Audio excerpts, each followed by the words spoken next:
नमो ओम विष्णुपदाय कृष्णपृष्ठाय भूतले श्रीमते भक्तिवेदांत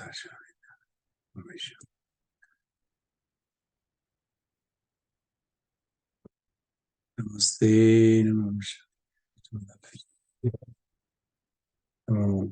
नमस्ते विशेष सुंदरवाद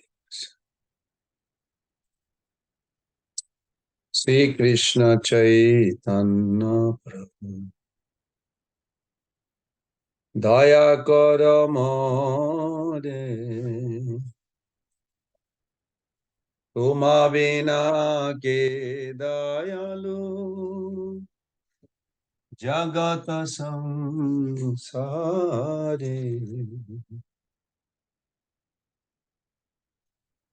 पतित पावन हेतु तव अवतार मौसम पतित प्रभु न पाइबे आहा प्रभु नित्यानंद प्रेमानंद सुखी কৃপাবলোকন কর আমি বড় দুঃখী দয়া কর শ্রী আচার্য দয়া কর সীতাপতি অদ্বৈত গোস্বামী তব কৃপা বলে পাই চৈতন্য নিতাই আহা স্বরূপ সনাতন রূপ রঘুনাথ ভট্ট যুগ শ্রীজীব প্রভু লোক নাথ দয়া কর শ্রী আচার্য প্রভু শ্রীনিবাস রামচন্দ্র সঙ্গ মাগে নরোত্তম দাস রামচন্দ্র সঙ্গ মাগে নরোত্তম দাস শ্রীকৃষ্ণ চৈতন্য প্রভু দয়া কর মোরে তুমা বিনা কে দয়ালু জগত সংসারে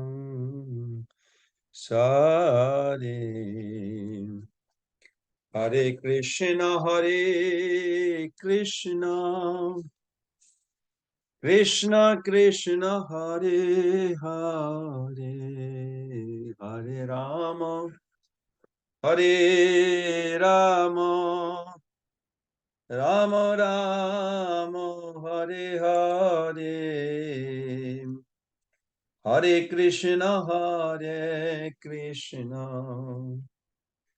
Krishna Krishna Hare Hare Hare Ram Ram Ram Hare Hare Hare Krishna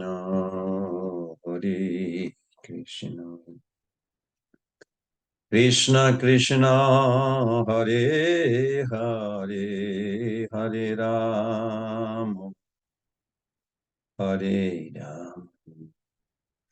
Ram Ram Hare Hare Hare Krishna Krishna Krishna Hare Hare Hare Rama Hare Rama Rama Rama Hare Hare Hare Krishna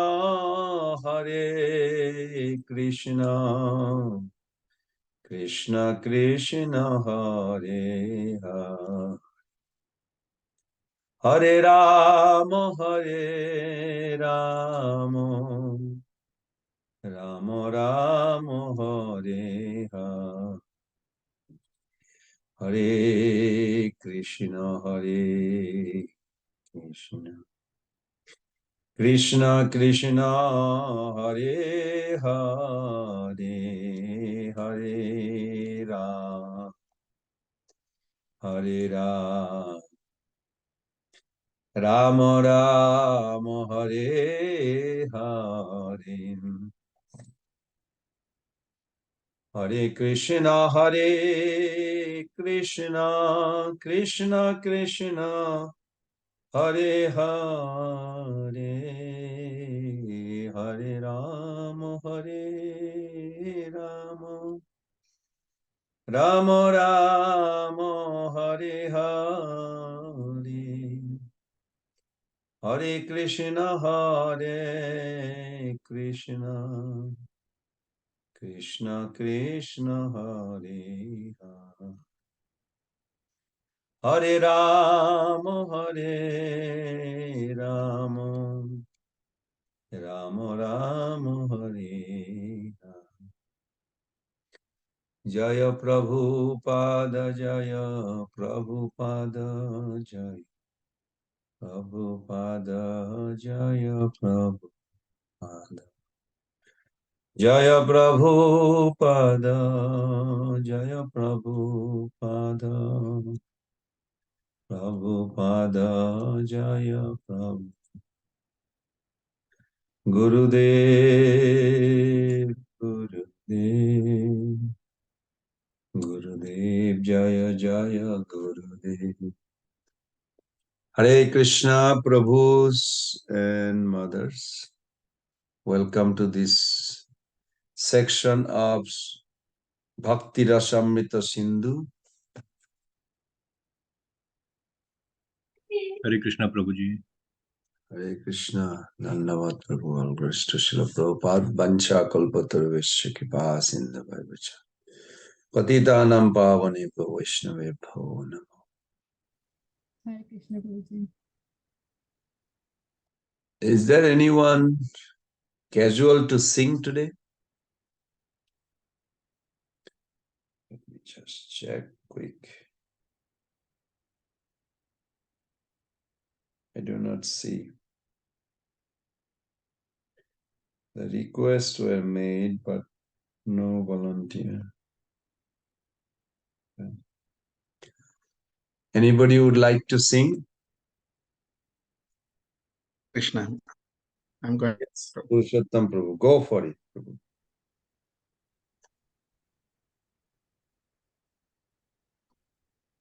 Oh, are you able to hear my voice or is it breaking? Now I am hearing you. Before that, I didn't hear. You are good. Try to change the connectivity.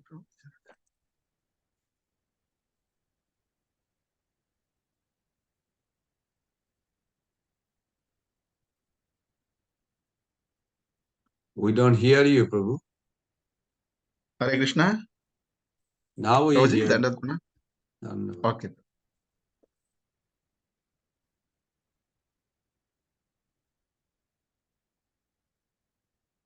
Prabhuji, we need to read the translation as well. Sure. So the song name is Vaishnavandana. So offering obeisances to the Vaishnavas and Vaishnavis. Translation. First of all, I offer all glorification to the feet of all the Vaishnavas of Vrindavana. Praising of all Mahaprabhu's Nilachala associate, I prostrate at their feet. I pray for loving attachment to the lotus feet of all Mahaprabhu's Navadeva Bhaktas. I offer pranams at the lotus feet of Mahaprabhu's Gaudadesh Bengal devotees. With arms, I pray to the feet of all the Gauranga Bhaktas in whichever country they may reside. Holding a straw between my teeth, I submit at the feet of all the servants of Mahaprabhu, where all will be. I have heard their glorification in the Vedas and Puranas, which proclaim that each one of his devotees has Shakti to deliver an entire universe. Hearing of their glory, I have come with great eagerness to surrender to Mahaprabhu's bhaktas, who are all patita pavan for sinners like me. What do I have to glorify them? But out of my ignorance and unmitigating pride, I do so anyway, thinking myself so qualified. Even though I am dumb and unable to express their greatness, still my heart is joyful to my great good fortune that the Vaishnavas have accepted me as their own, and Sri Gurudeva has given me Harinama full of blissful pastime. Forgive the faults of this fallen soul and make me your servant. They award the perfection of all desires, including freedom from death, and even that rarest treasure not found in this world, prema. All of one's pure, heartfelt desires will be fulfilled without delay. Devikanandan Das, intensely eager for this, glorifies and prays to the Vaishnavas. Ananta Koti Vaishnavanda ki jai.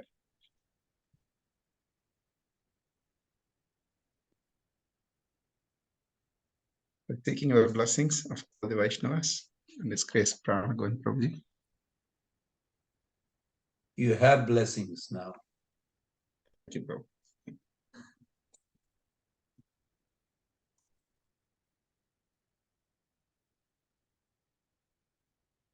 Vrindavan Vasi Jata Vaishnaviraga Katame Vandana Kori Shavarachara Vrindavan Vasi Jata Vaishnaviraga Katame Vandana Kori Shavarachara Nilachale Vasi Jata Mahaprabhu Umite Podia Vando Shavarachara Navadipe Vasi Jata Mahaprabhu Bhakta Avara Charana Vando Ayahano Rakta Mahaprabhu Bhakta Jata Gauda Desha Sthiti Avara Charana Vando Karina Pranati Vindavane Vasi Jata Vaishnava Raga Pratame Vandana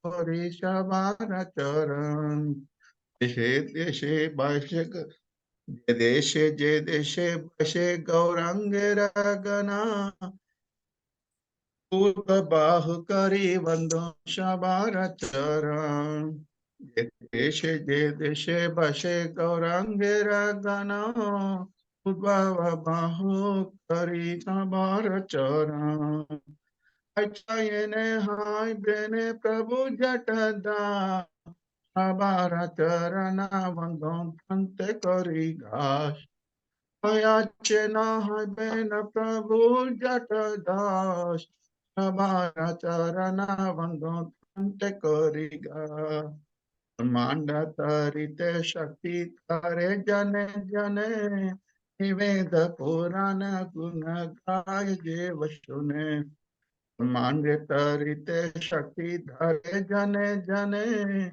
Niveda Purane Guna Kaya Jiva Shune Mahaprabhu Gana Shaba Patita Pavan Kailo Be Mui Papilo Inushara Mahaprabhu Gana Shaba Patita Pavan Kailo Be Mui Papilo Inushara Vandana karite mohi kata shakti dhari Tamo buddhi doshe mohi damba matra kari वंदन करिते मोहि हठा शक्ति धरी तमो बुद्धि दोष मोहि दंभ मात्र करी तथापि मुखेरा भाग्य मानेरा भूला दोष खामी मोदम में कर निज दास तथापि मुखेरा भाग्य मानेरा भूला दोष क्षामी मोद में कर निज दास सर्ववांच सिद्धिया मा बंध छूटे जगते दुर्लभे हाय प्रेम दान लुटे सर्ववांच सिद्धिया मा बंध छूटे जगते दुर्लभ हाय प्रेम दान लुटे वनेरवासन पूर्ण चिरते हान देवकी नंदन दास लोभे खान वनेरवासन पूर्ण चिरते हान देवकी नंदन दास लोभे खान वृंदावने वासी जट वैष्णवेरगा में बंदना करी भारतरा वृंदावने वासी जट वैष्णवेरगा में बंदना करी भारतरा हरे कृष्णा कृष्ण कृष्ण हरे हरे हरे राम राम राम हरे हरे हरे कृष्ण कृष्ण कृष्ण हरे हरे हरे राम राम राम हरे हरे हरे कृष्ण कृष्ण कृष्ण हरे हरे हरे राम राम राम हरे हरे हरे कृष्ण कृष्ण कृष्ण हरे हरे हरे राम राम राम हरे हरे हरे कृष्ण कृष्ण कृष्ण हरे हरे हरे राम राम राम हरे हरे हरे कृष्ण कृष्ण कृष्ण हरे हरे हरे राम राम राम हरे हरे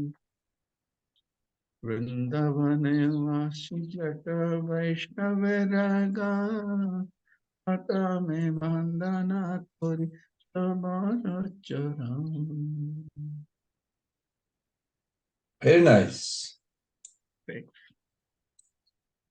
अनंत कोटि वैष्णव की जय देवकीनंदन दास ठाकुर की जय प्रभुपाद की And who is expressing gratitude?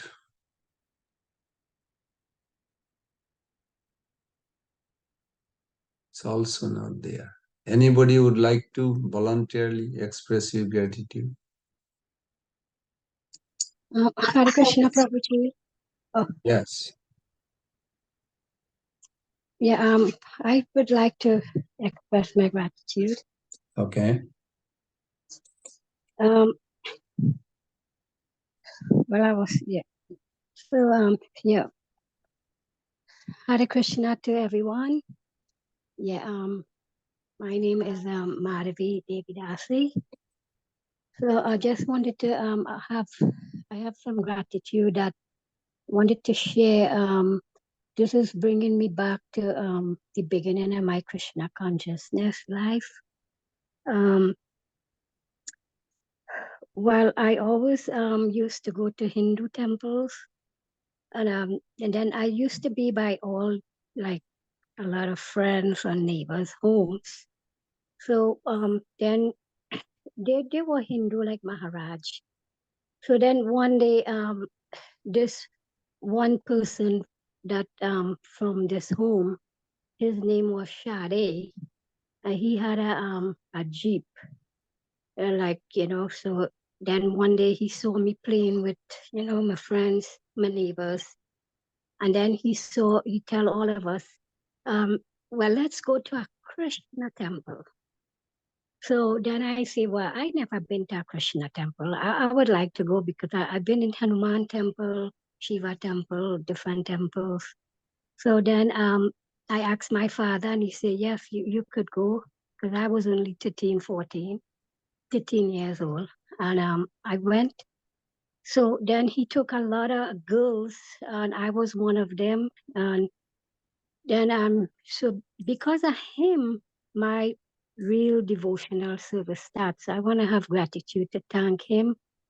His name is Shari. I think he have initiated name now, but very special to introduce me to the temple at a very young age. And when I first time I ever been there, I was like, one, to give us some prasad. It was so delicious, so smelly, so good. The whole temple was smelling so nice, so different. And then I took my sister Radharani. Well, she had a different name, but yeah, that's Prahalad mom. So I told her, come on, I have a big palace. I want to show you. So I took her along, and then she joined first before me because I was still young. And but now my sister Radharani, she is so dedicated, she and her 5 kids, which is so wonderful to see how Prahlad and his sisters, so much dedication to the temple. So I want to give gratitude to my sister and my father. He passed away, but I don't know. He became a devotee, but then at the last he was, a little bit crazy. But still, just wanted to give gratitude to these people, especially that the person who took me to the temple at the very first. His name is Shari, and wish him all the best for giving me the opportunity, to get to know Srila Prabhupada and Krishna and be vegetarian and devote my whole life to Krishna. So thank you, Prabhuji, for giving me the opportunity. Thank you. That was nice. All right. Thank you, Prabhus and Mothers, for participating in this beautiful session of Bhakti Rasamrita Sindhu. I do not see Mother Supriya Radhika.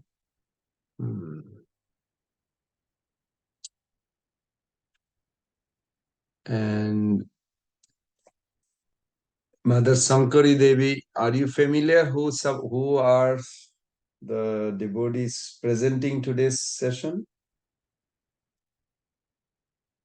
Hare Krishna Prabhu. Yes, Prabhu. I'll just pull it up quickly and let you know. Did she post it on the WhatsApp? She did, Prabhu, but we have our own, our group has our own WhatsApp. So today, Thakur Prabhu is going first, followed by Samyukta Mataji, and then Vrinda Sundari Mataji. Okay. Thank you for updates. Thakur Hare Prabhu, I Krishna. see your name.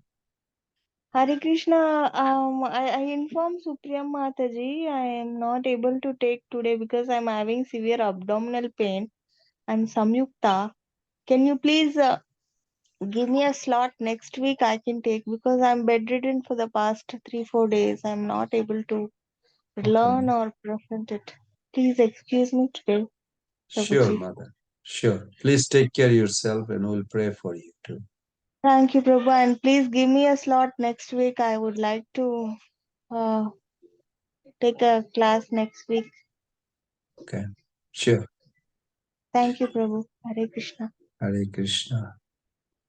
Thakur Prabhu, are you ready to give us some nourishment?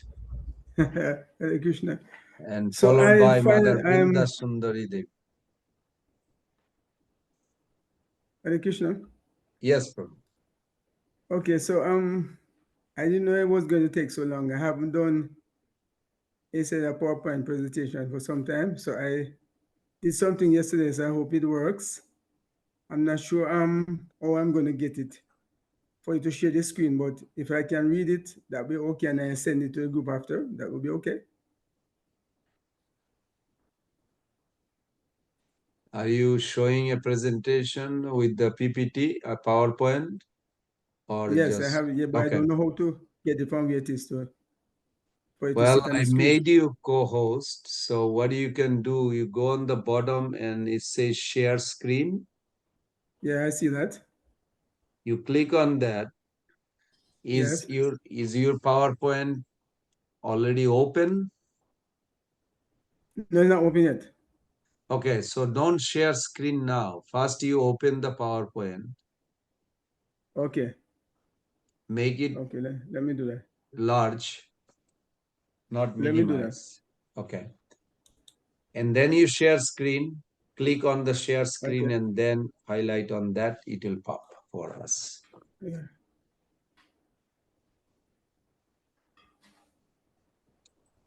Okay, while you're doing this, we're going to have a little brief preview where we are. So I hope everybody Okay. is, hopefully everybody is aware where they are with this session of Bhakti Rasamrita Sindhu. So Bhakti Rasamrita Sindhu has a 4 section. We are on the 3rd, where the Rasa topics are explained. And that is called Paschim Vibhag. So before we go further, let us beg for the mercy to Srila Prabhupada and Guru Vargas. Please fold your hand and offer some pushpa, flowers, at the lotus feet of Srila Prabhupada and Guru Parampara. Please join together. Om Ajnanati Mirandhasya Gyenanjana Salakayam Chakshurunmilitam Jena Tasmai Sri Guruve Namah. Sri Chaitanyamanovistam Sthapitam Jena Bhutale Swayam Rupa Kadamahyam Dadati Padantikam Vandeham Sri Guru Sri Jutapada Kamalam Sri Gurun Vaishnavamsha Sri Rupam Sagrajatam Sahagana Raghunatanitam Tam Sajivam Sadaitam Savadhutam Parijana Sahitam Krishna Chaitanya Devam Sri Radha Krishna Padan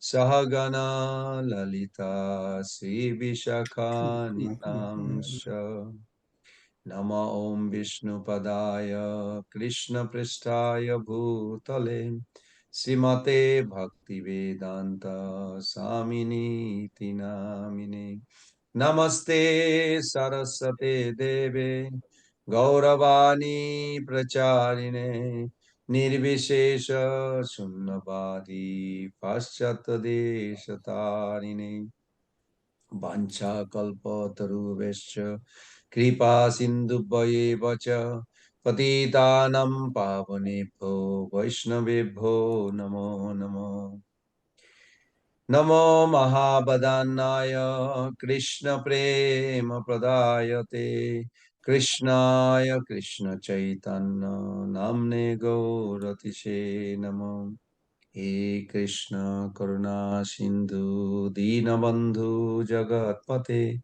Gopesha Gopika Kanto Radha Kanto Namostute Tapta Kanchana Gaurangi Radhe Vrindavaneshwari Vrishabhanu Shute Devi Pranamami Hari Priye Vancha Kalpataruvesha Kripa Sindhuvaivacha Patidanam Pavanebhyo Vaishnavebhyo Namo Namo Jai Sri Krishna Chaitanya Prabhu Nityananda Shri Adaita Gadadhara Sivasadi Gaura Bhakta Binda Hare Krishna Krishna Krishna Hare Hare Hare Rama Rama Rama Hare Hare Hare Krishna Krishna Krishna Hare Hare Hare Rama, Rama Rama, Hare Hare. Hare Krishna, Krishna Krishna, Hare Hare. Hare Rama, Rama Rama, Hare Hare.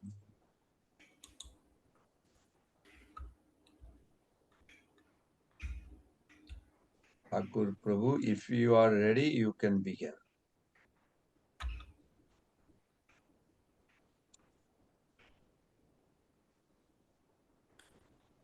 Okay, so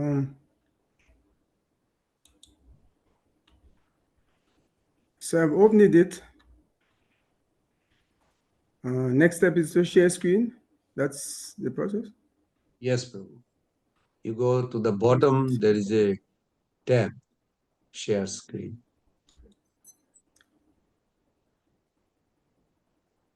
Okay, and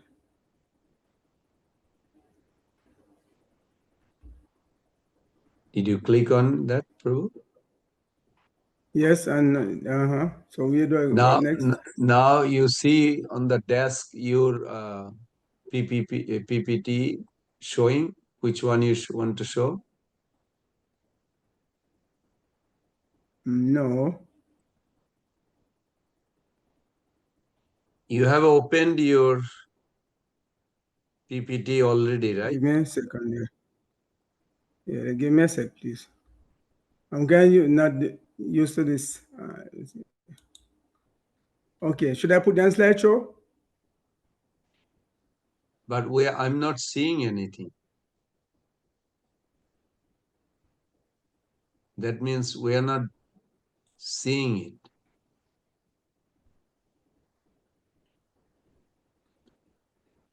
If you go to the bottom, there is a shared screen tab.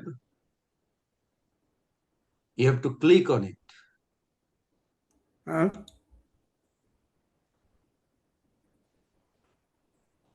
Okay.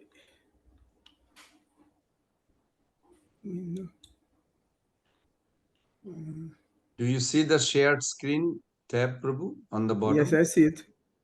If you click on it, actually it will show us also your desktop.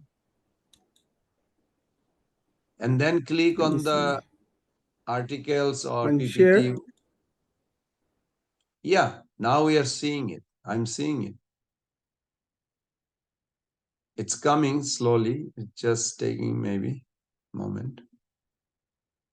Thakur has started screen sharing. Now you have to click on the PPT.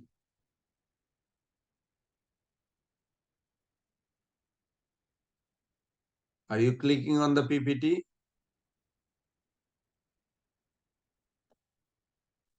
You got frozen, look like. Thakur Prabhu?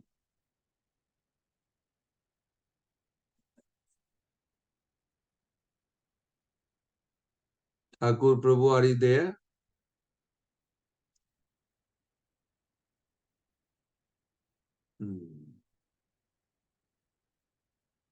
What do we do now?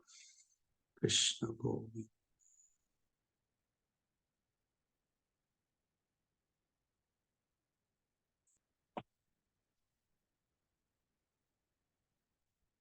Anyone has any idea? I think Thakur Prabhu got frozen.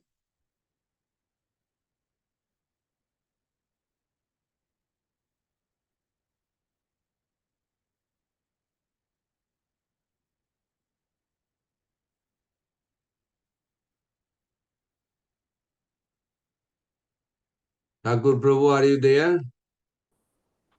Oh, man, that's not it.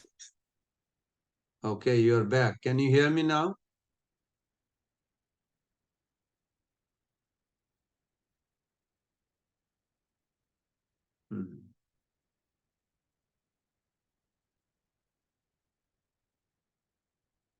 Thakur Prabhu, can you hear us?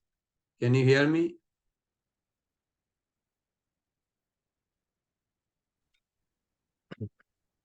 Maybe someone can contact him nearby by phone.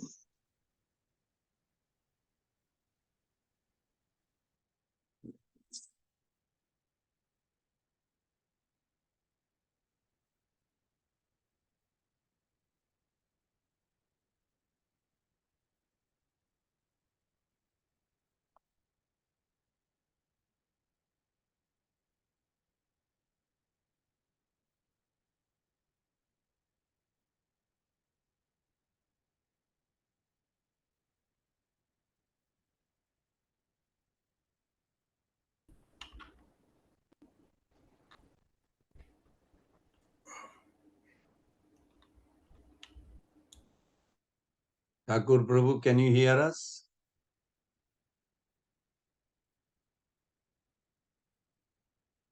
I'm trying to call you.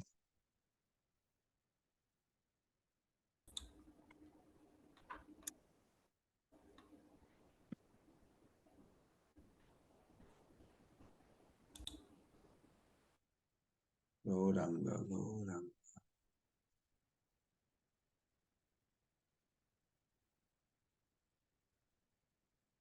Mahatma Prabhu, what do you see? The black screen? So we are seeing here Thakur has started screen sharing. So we cannot see any other. I think it's a loading or something. Maybe his computer or whatever what he's using is maybe slow. Thank you, Prabhu. Prabhuji, then what I just sent a chat text to him. I don't know whether he'll receive it or not. But is it possible to disconnect him? And then he has come back. Issues with this computer. Thakur Prabhu, can you hear us? Yeah, looks like it's frozen. It's better to connect that. Yeah.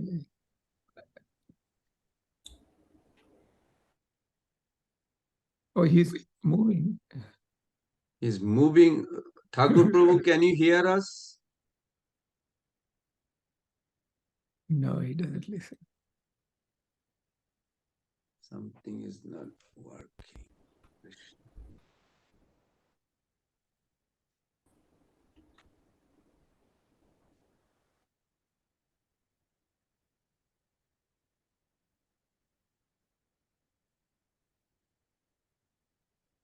Pran Govind Prabhu, if we disconnect him from this, will he realize that? I wonder, I don't know. If I remove him, anybody has any idea? If I remove him and he get in, will that be better or?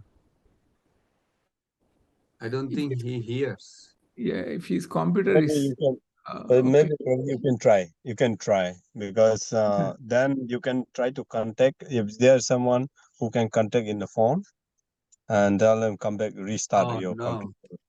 It says if I remove, once removed, Thakur will not be able to rejoin the meeting. Oh, So really? Wow. Oh, okay. that's scary.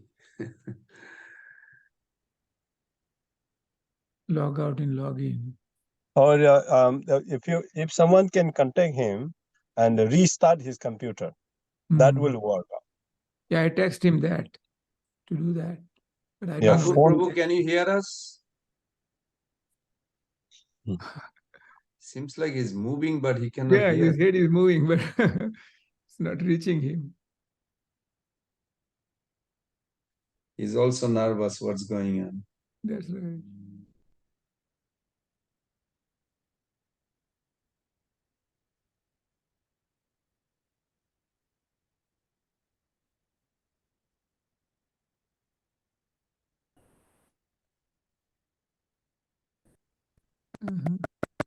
Haribol, Thakur Prabhu.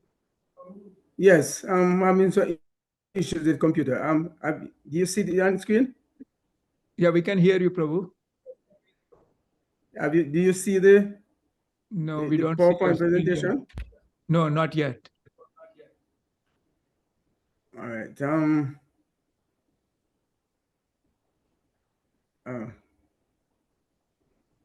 having some issues with the computer, so let me see now.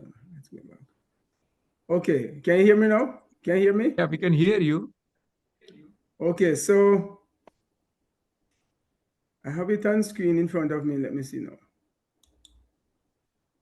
Okay, so the presentation is in front of me. Hare Okay. Krishna Prabhu. Yes. You can send your presentation in the group and any one of us can share the screen for you if that works, because looks like your internet is very slow. No, it's the machine. The internet is okay, it's just the machine I'm using. Oh, okay, Prabhu. Okay,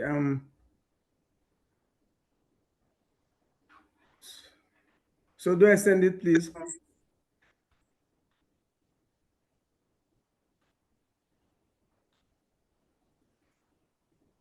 Can you Hello? can you send it to the WhatsApp, or how are you going to send it? That's the question. Yeah, I'm going to send it. Can you post it on the WhatsApp? Okay. Are you familiar how to post it on the WhatsApp from the computer? No, not from here, no. Okay. Send it to my email, Prabhu. I have your WhatsApp group. I have a WhatsApp connect for you. Can I send it there? Yeah, Okay, so do I get from here to there? but for computer, you have to download the app first for the WhatsApp. Otherwise, that Okay. will take a little time. Yeah, in the meantime, could I just, it's here, could I just read the slides for you? That okay? You can do that. Yes, and yeah, okay. All right, so okay, so Nectar Devotion, chapter 40.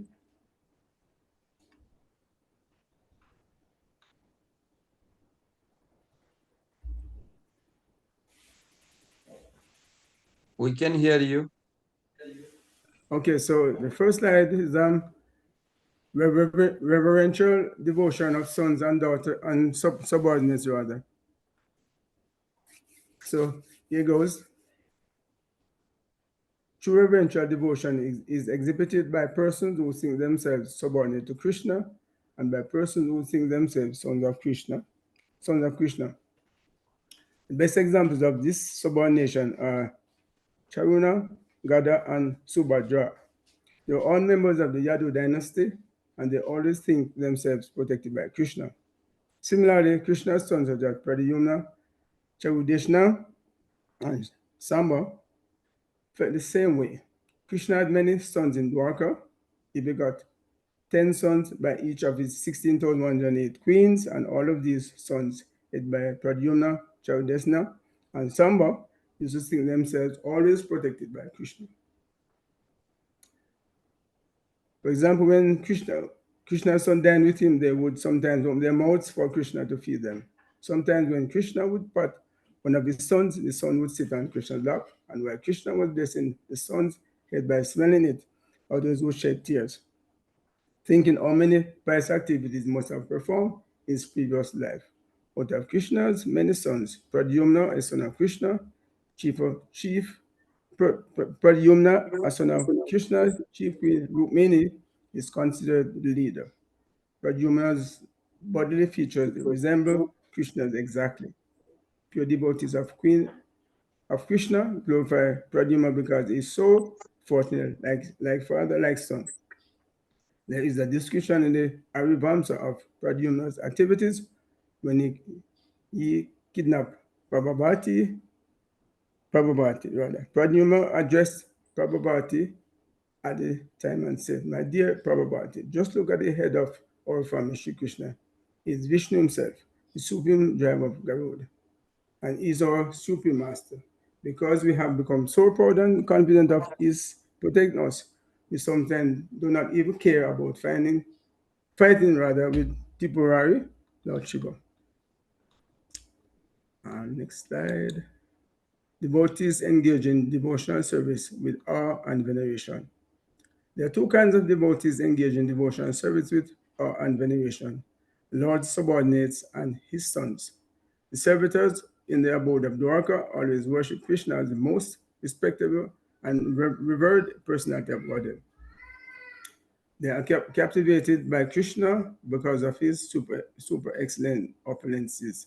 The members who always thought themselves protected by Krishna could readily convert their conviction into practical demonstration because it was sometimes found that the sons of Krishna acted very unlawfully in various places, but were nonetheless given full protection by Krishna and Balaram.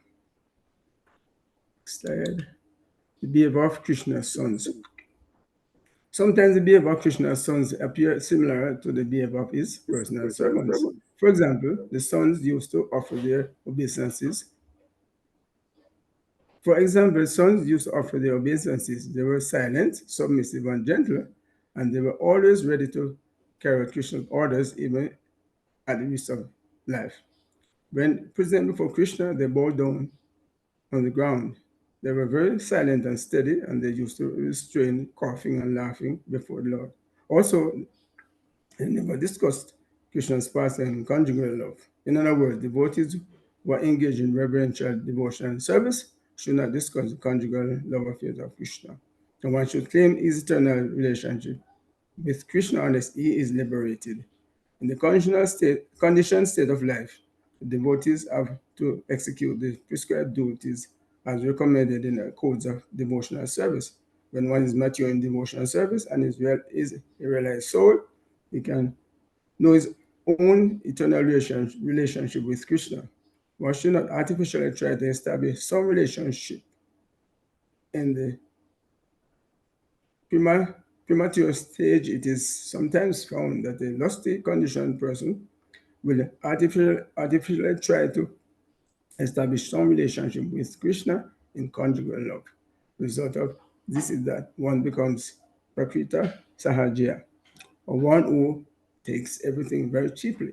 Although such person may be anxious to establish a relationship with Krishna in conjugal love, the conditioned life in the material world is still most abominable. A person who has actually established his relationship with Krishna can no longer act on the material plane, and his personal character, rather, cannot be criticized.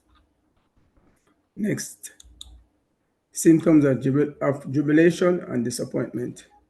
When Cupid came on one occasion to visit Lord Krishna, some devotee addressed him thus: "My dear Cupid, because you have been so fortunate as to have placed your eyesight on the lotus feet of Krishna, the drops of perspiration on your body have become frozen, and they resemble Kantaki fruits, which are small fruit found in thorny bushes. These are signs of ecstasy and veneration for the Supreme Personality of Godhead.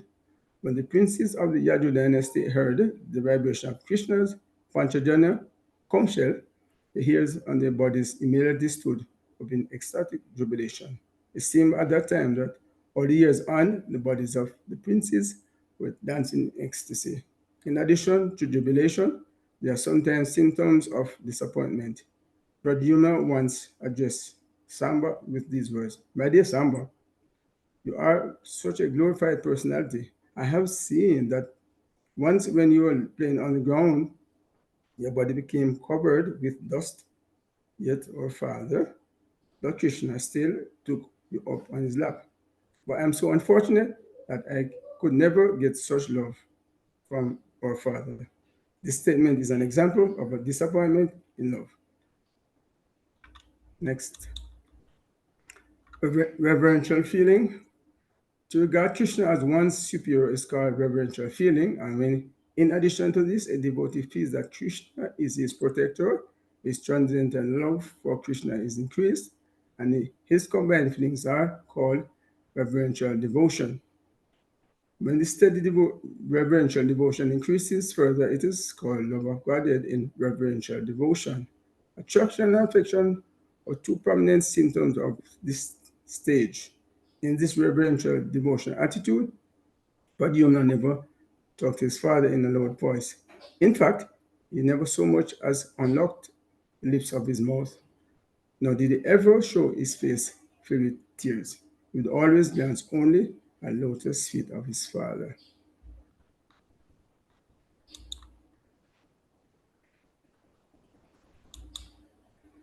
Steady and fixed love for Krishna. There's another example of steady and fixed love for Krishna, an instance of Arjuna's informing him of death of let me start again. There's another example of steady fixed love for Krishna, an instance of Arjuna informing him of the death of Arjuna's son, Abhimanyu, who was also a nephew of Krishna. Abhimanyu was the son of Subhadra, Krishna's younger sister. He was killed at the Battle of Kurukshetra by the combined efforts of all the commanders in King Duryodhana's army: Yamikarna, Asatama, Jadratha, Bhishma, Kripacharya, and Dronacharya, in order to show Krishna that there was no change of love on Subhadra's part.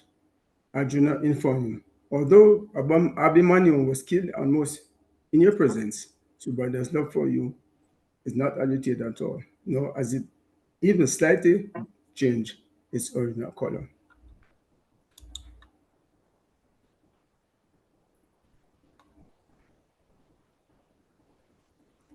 Continue. The affection that Krishna has for his devotees were expressed by him when he asked Pradyumna not to feel so bashful before him. He addressed Pradyumna just, my dear boy, just give up your feeling of inferiority and do not hang your neck. Just talk with me in a clear voice and do not shed tears. You may look straight at me and you may place your hands on my body without any hesitation. There's no need of exhibiting so much reverence before your father.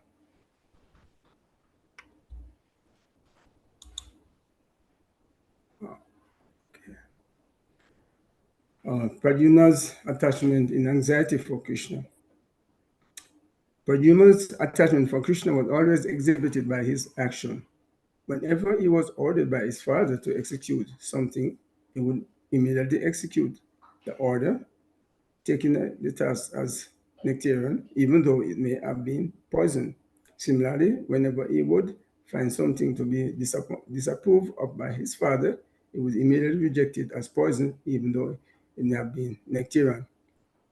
Pradyumna's attachment in anxiety for Krishna was expressed when he said to his wife Rati, the enemy Sambara is already killed. Now I am very anxious to see my father, who is my spiritual master and who always carries the conch shell known as Panchajana. Pradyumna felt great separation from Krishna when he was absent from Dwarka at the battlefield of Kurukshetra. He said, since my father left Dwarka, I do not take much pleasure in practicing fighting, nor am I interested in any kind of sporting pastimes. And what need is here to speak of these things? I do not even wish to stay at Dwarka in the absence of my father. When Pradyumna came back home after killing Sambarasura and saw his father Krishna before him, he at once became so overjoyed that he himself could not understand his joy on that occasion. This is an instance of success in separation. A similar satisfaction was observed when Krishna returned from the battlefield of Kurukshetra to his home at Dwarka. All of his sons were so overjoyed that out of ecstasy, they repeatedly made many mistakes. These mistakes were a sign of complete satisfaction. Every day, Pradyumna looked over Krishna's lotus feet with tears in his eyes. These signs of reverential devotion on the part of Pradyumna may be described in the same way they have been described in the cases of other devotees. Hare Krishna, that's the presentation. I hope Very I good. had impact. Hare Krishna. I'll send you my email. You can just send it there, or you can upload to the WhatsApp group. Yes, Prabhuji. Okay, thank you. Yeah. That's wonderful. So that was chapter 40, yes, Prabhu? That was chapter 40. Sound like.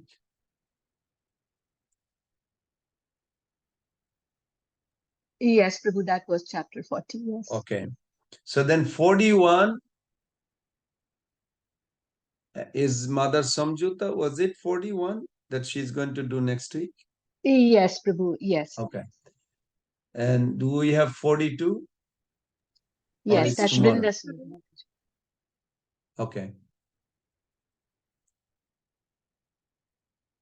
Mother Brinda Sundari, please go ahead.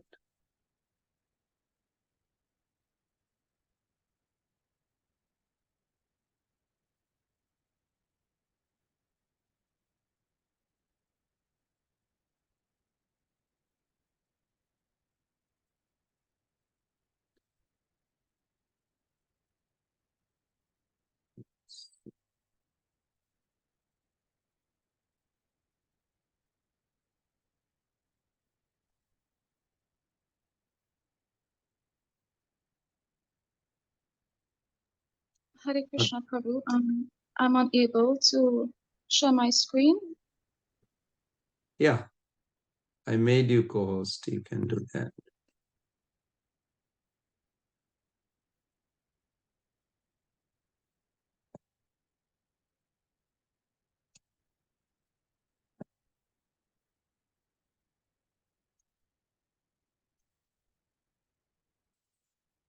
You can share your screen.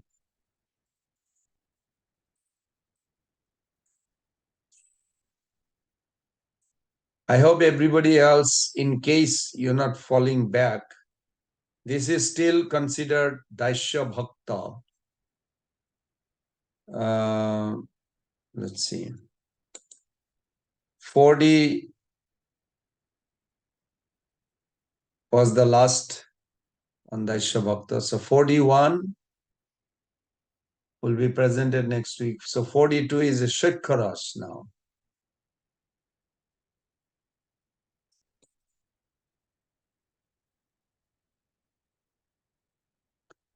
Mother Brinda Sundari, are you able to?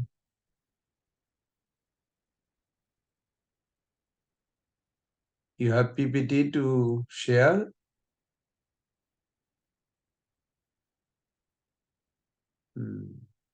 Today we have a computer issues.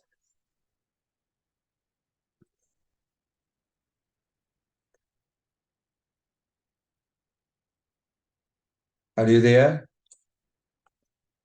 Okay, until she comes back, she puts something there.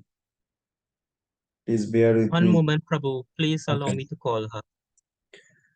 Okay, then I'm going to give a little brief about this Shikharaj so you all can prepare yourself. First of all, you all remember the difference between Roti and Rasha. Well, Roti becomes Thai Bhav when Roti you have. But when Roti is directed towards Krishna, it becomes Bhava, Sthai Bhav. And there are 9 symptoms we discussed yesterday or day before yesterday. When the Roti is mixed with 4 other ingredients, that is known as Rasa. Roti is not Rasa. Roti with other 4 ingredients becomes Rasa. And we also discussed about, is Rasa predetermined? And I hope you all have a clear idea about it. So in the Shekharas, if you are ready, you can go ahead. I'll stop. Otherwise, I will continue until you come back. So, Rasa Samagri or ingredients. Rati directed towards Krishna becomes Sthai Bhav. Sthai Bhav with other 4 bhava. What are those? Vibhav, Anubhav, Bebichari Bhav, Saktik Bhav. These 4 things. So Vibhav has a 2 division. One is Alamban, one is Uddipan. In Alamban also there is a 2 types, who is relishing and who is supplying. And what is relishing? Stimulated by called Uddipan. So in Shekharas, Ashray Alamban, who are the devotee who has it? Well, first of all, what kind of form of Krishna that is attracted by those devotees? The form of Krishna that he is with his friend. They never meditate Krishna alone. I'm sure some of you already doing that. Hope so. And they meditate Krishna with his friends. He has a 2-handed form. Then don't meditate 4-handed form. Bhajan. They do meditate on 2-handed form. And he is surrounded by his devotee, his friend. And this is how they meditate. Now, on the devotee who has it, they are called Ashray Alamban. Krishna's friend have forms, qualities, attire exactly like those of Dasya Bhaktas or servants. They do not have a only difference with Dasya and Shaikha. Dasya maintains some awe and reverence. We just heard from Thakur Prabhu how even son of Krishna, Pradyumna, he's little like not completely have a freedom to express every way. He's like very shy and very obedient son. And Krishna is saying, come on, you don't have to be so obedient. Come out of this. This is actually Rasa, they taste each other. Krishna is expert relisher of this, all the Rasas.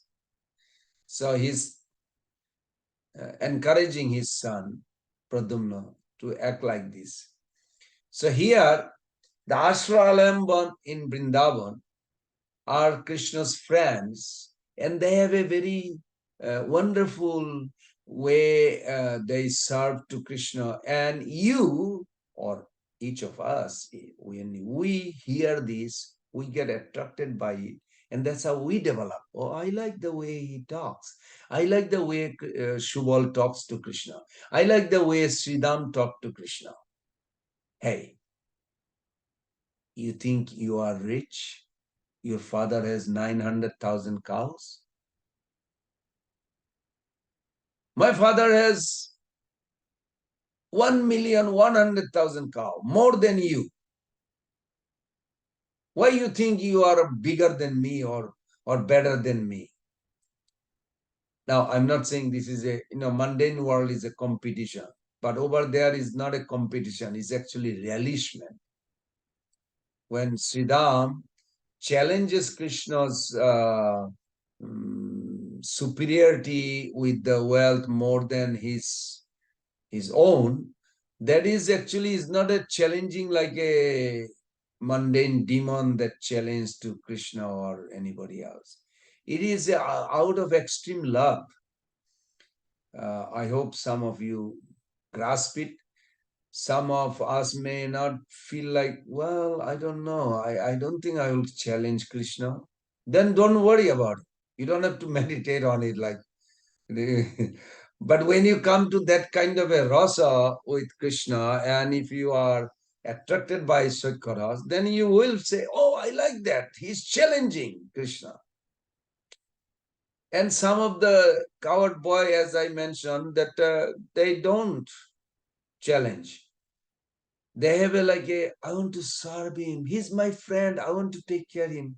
So they have like a servitorship with a friendship. So like that. Whichever way we feel, the best thing I always think, just accept it as they explain, as the Acharya explained. Just accept it. Whether we grasp it or not is not important right now. Doesn't make sense, doesn't matter. Just accept it. This is how it exists. As we mature, we'll fit in. Don't worry, automatically it will fit in.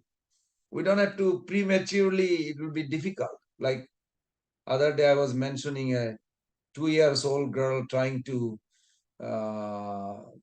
experience the grown-up mother's dressing room, putting on shoes, and I don't know what else she can put it on. Even the shoes is like way over hill.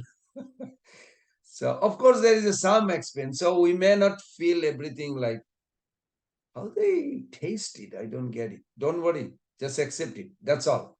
So Krishna's friends in Vrindavan, they are in two categories.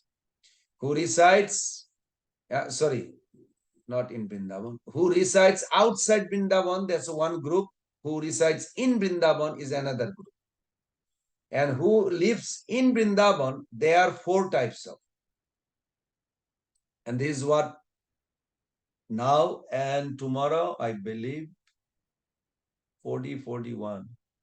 No, 41, 42. These 2 are Shekharas. So 40, wait a minute, I'm getting a little confused. So 41 going to be presented by Brinda Sundari Devi. Am I right? Hare Krishna, no Prabhu. I am 42. Okay, so you're 42. Then somebody 41 will be presented next week. So just hold tight your seat belt. You can connect at that time. And nothing is lost. We are just hearing. And if you have a question, we can discuss. As long you remember, Rati directed towards Krishna when your connection with Suddha Sattva arise, that time when it is directed, your attraction. Rati means your natural attraction. You naturally feel to meditate on Krishna. Nobody has to tell you. You forcing yourself, that means you are not yet at that stage. Just be honest and just say, I'm struggling. Yeah, struggling, that's good. That's maybe anartha nibriti, maybe we are a little far. But try to push yourself, go to Nishtha. Then you will start experiencing something. Nishtha is required. Evam brata sapriya nama kirta jato naraga dhruta chitta ucchai. When you have this firm conviction, determination, I am not going to give up this chanting, I am going to proceed. On your own, you came on this strong vow and you're taking shelter of the senior devotees and their good association, and you really don't give up. That means you are in the Nishtha stage. Nishtha stage means you are facing the challenges, but you are winning by the mercy of Guru Krishna and your endeavor. Mercy alone is not enough. Also, endeavor alone is not enough. Combination of both. And then you come to Ruchi stage. Ruchi stage means you feel, I actually love what I'm doing. I want to be a serious devotee. You love what you're doing. Other may not understand. That's fine. Even if you get 1% devotee favor you, you are lucky. Bhakti Siddhanta Thakur says, if you get 2 devotee, 1 or 2 devotees support your stage, advanced stage, you should feel very fortunate. I did not understand that. I thought we have few hundred of devotees. Why not 100, 1,000 devotees? Why only 2 devotees? Now I see even 2 devotees, you are lucky. Not everybody will appreciate. I hope you all understand. There are thousands of devotees, but not will everybody. Don't expect, don't force, don't push, don't feel bad.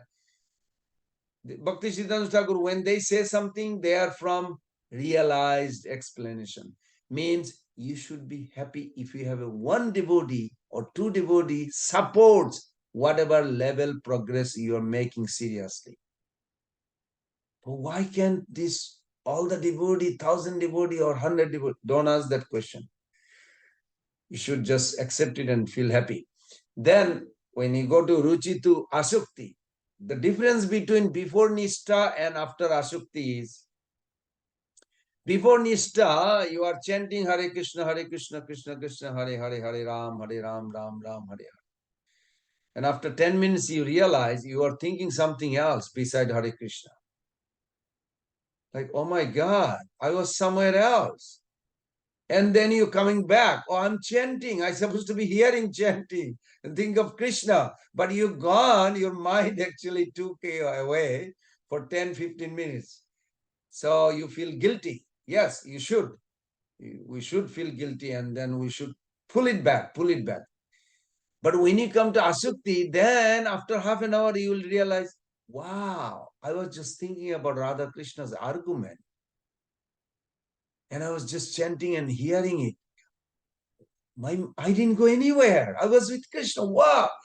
That is different, big difference. Just the opposite, isn't it? So there's a big difference between before Nishtha and after Asukti. And I hope you all are going after Asukti, not before Nishtha, because there's a lot of challenges. And you love to really need some soothing balm from the senior devotees that you are struggling. I hope they understand that you're going through struggling. Yes, you need to be encouraged, but at the same time, even if you don't get it, please, Prabhu's and Mother, keep going. Don't expect somebody to be sympathetic to you, patting your back, you're doing good. Even if you don't get it, what can you do? Don't complain. Keep growing. Not going, growing. Growing, not Going. So we have to keep on growing. So anyhow, this wonderful four types of friends Krishna has, and so 41 we'll hear it next week. Maybe I'll just give a little tips on this, not 41, but just in general. So Surit Saka there are four types of friends. Surit Saka, Saka, Priya Saka, Priya Narma Saka. Okay. Surit Sakas are somewhat older than Krishna. I did talk about it other day. And you can think like why they're little older? Because they have a feeling of protecting Krishna, taking care of Krishna. Friend doesn't really take care friend in a sense like mother takes care friend. I mean, mother takes care of a child. So when mother takes care of a child, that feeling is mixed with a friend. They are called Surit Saka. Just get it. Just like Balaram, Indrabhaga, Virabhadra, there are many, many names. They will not let Krishna explore anything by himself. They want to be out front because they think Krishna should not face danger. We should remove the danger before Krishna sees it. And it's nice, very nice. Krishna has that eternally, all these friends. Then there are another kind of friends, they are called Sakhas. They're little younger than Krishna. Could be 1 minute, 1 day, 1 month. I don't know. It depends on how their relationship with Krishna. What they do. They are kind of friend, but they want to take care of Krishna by giving massage, remove his sweats when he wrestles. Even though there is no sweat, but Yogamaya create those. And Krishna also released that. And that's natural. They are not thinking what we are thinking. You know why I'm explaining this? Because I'm not in relation with Krishna. If I'm in relationship with Krishna, I won't be able to explain this. So we can only explain when we are not in it. In other sense, we are from an impartial, like a judge, impartial standpoint. You see both sides, you talk about it. Then Priya Saka. Priya Saka are those friends, like they have a unique relationship with Krishna, like Sridham, Sudam. Mother Joshoda Maya will say, oh no, I'm a little late waking up Krishna. Sridham will say, don't worry, we are here. Already we woke up, we already here. We will wake him up. And they, you know how they wake up them? Don't do that, please, Prabhuji and Mother, unless you are in that Russia. They jump on Krishna's back. What is this? You are still sleeping. We are already up, ready to go to cow pasturing, and you are like lazy. What is this? They throw the blanket. They just wait. Krishna says, oh, just wait. Now, his mother wakes him up with a nice, beautiful song and affection. But these boys, they are not rude. This is how they feel. They feel like Krishna is equal. Why he's late to wake up when we are already up? So like that. I'm just giving you some example. Then there is a fourth category. They're called Priyanarma Saka. Priyanarma Saka is like they always want Krishna in the battle with the girls, win the game. So for an example, I'll just throw an example that if all the girls challenge, like, do you know color fight, color water fight? And Krishna say, what do you mean? And if those boys are there, like Gandharva, Basanta, Ujjal is a famous name. I remember reading about him many years back. Ujjal will say, yeah, of course my friend knows. He's a master of it. Now Krishna is not even saying anything, but he's like, He knows Krishna knows, but Krishna is like kind of little overwhelmed by girls challenging Lolita Visakha about this game. And Ujjwal will say, our friend knows more than all of you. So do not even ask. It is a shame that you ask. You should take a lesson from him instead of asking him. And they will just really establish Krishna's position and tough, and they will now challenge, like, okay, how do you pull the what do you call syringe and push it? No, you don't pull and push it. You pull it with the color, filled it up, and they know, oh, he does know. He said, not only know, my friend Krishna not only knows, he taught us, and we are teaching you. Maybe you should listen and learn lesson from him instead of challenging. So they just kind of make a bridge between the girls and Krishna. Krishna sometimes a little shy or doesn't, and those boys will come forward and make it happen very exciting. So like that. I hope you all got it. So these are called Ashraya Alamba. Now, when you hear these pastimes, if you feel some attraction to something, that means, I'm not saying this is your eternal rasa. Maybe something. Prabhu's and mother, I'll tell you a small pastime of Maharaj Kulashekar. A wonderful, because Prabhupada wrote a book. You know, maybe I should do that, a seminar sometime on this. Prabhupada wrote 2 books. We generally don't even read those so much. One is Naradiya Bhakti Sutra. Prabhupada wrote halfway. He didn't finish it. Another book he wrote, Mukunda Mala Stotram, is all about Kulashekar. Kulashekar, obviously Prabhupada must love Kulashekar in order for writing a separate book for it. And he didn't finish it. Halfway I finished, and then he went to other book. I mean, many things Prabhupada changed. Just like Chaitanya Charitamrita, he stopped translating Bhagavatam. Now Bhagavatam is so important, but he stopped it. He went to Chaitanya Charitamrita. He said, I want to finish Chaitanya Charitamrita in 1975. And so we had a discussion like, why did Prabhupada stop? Anybody knows? Did Prabhupada say why he felt? So I appreciate a lot of senior devotee Prabhupada's disciples. They got into in that class, and I was there. So we were just tearing it up. Why Prabhupada would stop Bhagavatam translation, instead Chaitanya Charitamrita. So wonderful. So one devotee says, like Shesha Prabhu and many other senior GVC,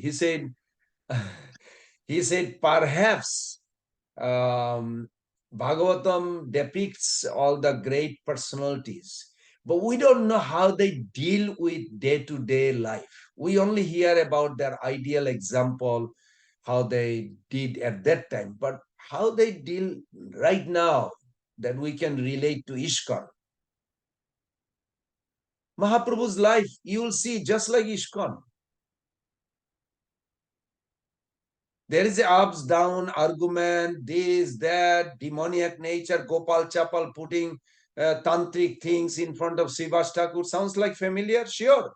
Prabhupada was in Los Angeles temple. There is a pipe bomb burst. Prabhupada was there that day. Pipe bomb. I don't know what is pipe bomb, but it's some kind of bomb. Is enough to hear that. And I don't have to experience. But Prabhupada did, and the building shook up. And Prabhupada immediately came to temple room, and he asked all the devotees to come down.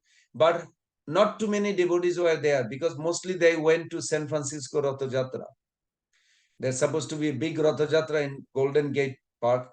But then some devotee didn't leave yet, because they're going to go with Prabhupada. And some devotee have to take care of the deities, so they stayed. Only few devotees. And Prabhupada had an emergency meeting with all the devotees, because early morning before Mangalarti, pipe bomb burst. And where Prabhupada says, now ISKCON is growing. I think I mentioned that. I'm not trying to scare you all, but I think sometimes these are reality. Prabhupada, and I'm glad it happened during Prabhupada's time, so he could guide us. Prabhupada said, when ISKCON will grow more and more, there will be attack from the demons. It is the nature of the world. He said, when Prahlad Maharaj never had an enemy. Do you know when Prahlad Maharaj enemy born? I mean, his own father. But you know when he became enemy? when Prahlad Maharaj started to establish Krishna's superiority, supreme position. The moment you glorify Krishna and establish bhakti, some of you may be thinking like, that's scary. No, that's not scary. That's what we're supposed to do. Not hide in secret practice. Whenever you open your mouth to glorify Krishna, enemy will be born. And then Prabhupada said, we should take shelter of Nishingadev. He will protect us, and I will teach all of you. Sit down here. And then that's where he taught Namaste Narasimhaya. Tabakara Kamala Vare was taught before that in New York. So Prabhupada went backward, you may say, or forward, I don't know. Doesn't matter. Both are wonderful. But they're two separate prayers. Namaste. We sing every day in the temple here. Prabhupada said that take shelter of Krishna and holy name. Krishna will always protect you. You should never be afraid. But be prepared that more you are advancing, there will be challenges more. So when I see, I'm not an advanced devotee, but even that Prabhus and mothers, I see a lot of challenges. You know, the people will put in the Facebook about me, this, that, or people will talk. So what should I do? Feel depressed or go on chanting and cry to Krishna? Go on chanting and cry to Krishna. Pray to Krishna. Don't turn back. Don't think. You don't need to. Prabhupada already said this. Those Lilamrita records are so wonderful that Prabhupada's time, how challenges came and how Prabhupada encouraged the devotees. And this is what going to happen. It's going to happen forever in this material world to prepare us. But Prahlad Maharaj never compromised. That's what Prabhupada's conclusion was in that lecture. I'm just making it too short. Prabhupada said, Prahlad Maharaj never compromised. He never said, all right, Father, you are also Supreme God and I have a Supreme God. Oh, all right, you are now God. No, he did not compromise.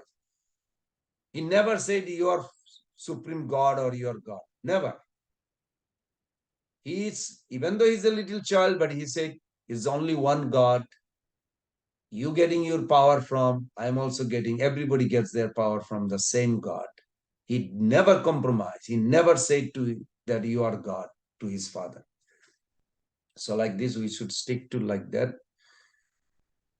How did we go from Sakharas to his father? I have no idea. Prahlad Maharaj is. Anyway, the point is that we should feel attraction. Oh, Maharaj Kula Shekhar, that's right. So Maharaj Kula Shekhar, he was a great devotee. He became one of the Alwar, in Ramanuja Sampradaya. He was such a good devotee. Anyway, there are many pastimes Krishna reminded. I'll just tell one pastime. It's a very beautiful personality. I see why Prabhupada was attracted. He was a personality, got so much attraction of Mother Joshoda's mood taking care of Krishna. He was completely imbibed. And he felt like, that's it, I'm going to go to Vrindavan and serve Mother Joshoda, who is taking care of my Lord. And I'll serve the Lord under her guidance. This is very perfect. This is very good. But then we find the Hare Krishna devotee, they go, we speak all kinds of stories of all the incarnation. It's also happened 1,000 years back. Kulashekar is a very long time devotee. So this devotee was talking for a few days about Lord Ram. And when he came to a point where Lord Ramchandra, he was living in the forest, and last 1 year when his wife Sita Devi was kidnapped by evil king Ravana. And Hare Krishna devotee was narrating so nicely. He says that evil king was such a evil. He was fearing everybody. How dare he kidnap Mother Sita? So those who are follower of Hanumanji, they should feel like that. And you know, Maharaj Kulashekar has nothing to do with million years back past time, you may say. But he was not even focusing when Ramlila took place. He was so much absorbed, he says, Ravan kidnapped. Lord Ram needs help. And the devotee says, yes. He immediately got up. He said, ministers, get all the soldiers. And literally he marched. He marched, walk with these thousands of soldiers all the way to the ocean. And he entered the ocean. He literally going to walk through the ocean to go to Lanka. But when the water came all the way up to the neck, Sita Devi, Lord Ramchandra appeared with Sita Devi and Lakshman and Hanuman. Lord Ramchandra, now, you know what is the gap is million years back, gap. But don't worry, it is not the point. Point is he was not thinking whether it's a million years back or not. He felt like it is happening now. So he acted on that. And he literally went to rescue Sita Devi, help Lord Ramchandra. Then Lord Ramchandra appeared with Sita Devi. Lord Ram did not say, hey, didn't calculate. He didn't say anything. He accepted it. He said, Maharaj Kulasekar, Sita Devi got rescued. Now you go celebrate a victory festival that Sita Devi got rescued. Can you all reciprocate? Can you see how Lord Ramchandra related? From a historical point, this is a million years back. Million years difference between Treta Yuga Sitaram story versus this Kali Yuga. Kulashekar is just recently in South India. Now, how this happened? Prabhupada wrote that beautiful introduction about Maharaj Kulashekar, and I was very fascinated. So the point is, we can actually experience Krishna's, if we can absorb in Krishna's pastime, but you need those structure. This is what Nectar of Devotion giving. What we supposed to think and how supposed to happen, and we can meditate on Krishna's pastime. Don't worry, is the Dapur Yuga 5,000 years back or not? Did Abhiram Thakur think that? Abhiram Thakur is one of the associate of Lord Chaitanya that was not born from a Kali Yuga mother. He was just playing game with Krishna and Balaram and all the coward boys and hide and seek game. So he was hiding for a few moments. I don't know what is few moment means. But by the time Nityananda Prabhu went there, it was 5,000 years gap. But for him, he felt just a few moments. So like this, we can meditate on this. Don't take it just literally. You can meditate on each chapter when Mother, all the presenter present this. We should meditate and take it seriously. Hear it. Hear those recording again and keep those formula. So in order for a roti to become rasa, you have to direct the roti. Roti means your attraction towards Krishna, your attachment towards Krishna. So direct it towards Krishna in a particular form. When you direct it to a particular form, make sure you follow a particular devotee who is serving Krishna in that mood. And this is what Kulashekar did, and he got it. Even the million-year story, but recently it happened that Sitaram appeared to him and he says, now you can... See, I was really paying attention on the Sanskrit words on this. Did Ram corrected him at all? No. He did not correct him anything. Was it needed? No, it was not needed correction. That's why. Rather, he said, now Sita Devi is rescued. You can celebrate victory festival. So king comes back and he did a big festival. That Sita Devi just got rescued. And the ministers, of course, they never challenge him. That my lord king, you are a little behind or something. No, nothing. They accepted him. Of course, he could not maintain his kingdom like that. He just told the minister to maintain, and he would do bhajan and meditation every day with those Hare Krishna devotees. So this is very nice. That's why Kulashekar is very famous in South. Okay, with that note, let's hear from Mother. Hare Krishna Prabhu, can you allow me to screen share? Okay.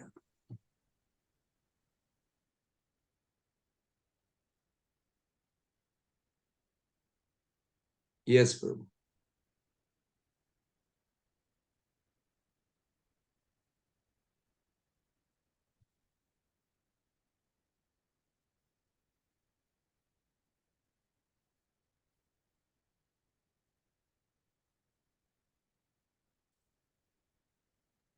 Hare Krishna, Vrinda Devi, Hare you could Krishna. begin. Yes, Prabhu. Hare Krishna, dear devotees, please accept my most humble obeisances. All glories to Sri Guru and Sri Gauranga. All glories to the dear devotees. I will be presenting next up devotion chapter 42, Fraternal Loving Affairs. I will mainly be narrating from chapter 42 with the guidance of a simple PowerPoint. Introduction. Devotees in the fraternal mood serve Krishna by being his friends. They are sometimes boastful, considering themselves equal to Krishna. In his company, they herd cows and enjoy games in the beautiful country setting.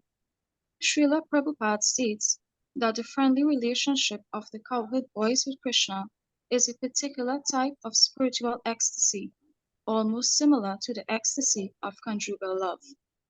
This ecstasy of loving affairs between the cowherd boys and Krishna is very difficult to explain. Great expert devotees like Rupa Goswami and others express their astonishment at the inconceivable feelings which are in Krishna and his cowherd boyfriends. Next. In this chapter, Srila Prabhupada demonstrates the various pastimes where Krishna has loving brotherly exchanges throughout his Leela. He describes his age period throughout his pastimes, his appearance, and how it changes throughout the different ages.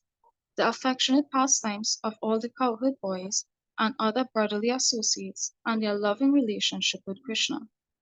In essence, this chapter demonstrates the various subordinate ecstatic expressions of love of the cowherd boys, as well as their symptoms of separation from Krishna. Next.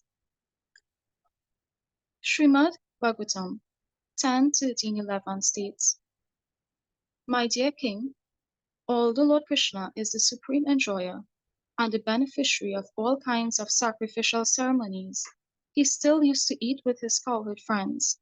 This is because at that time he accepted the pastimes of an ordinary boy, keeping his foot under his arm and his bugle on the right side of his belt along with his cane.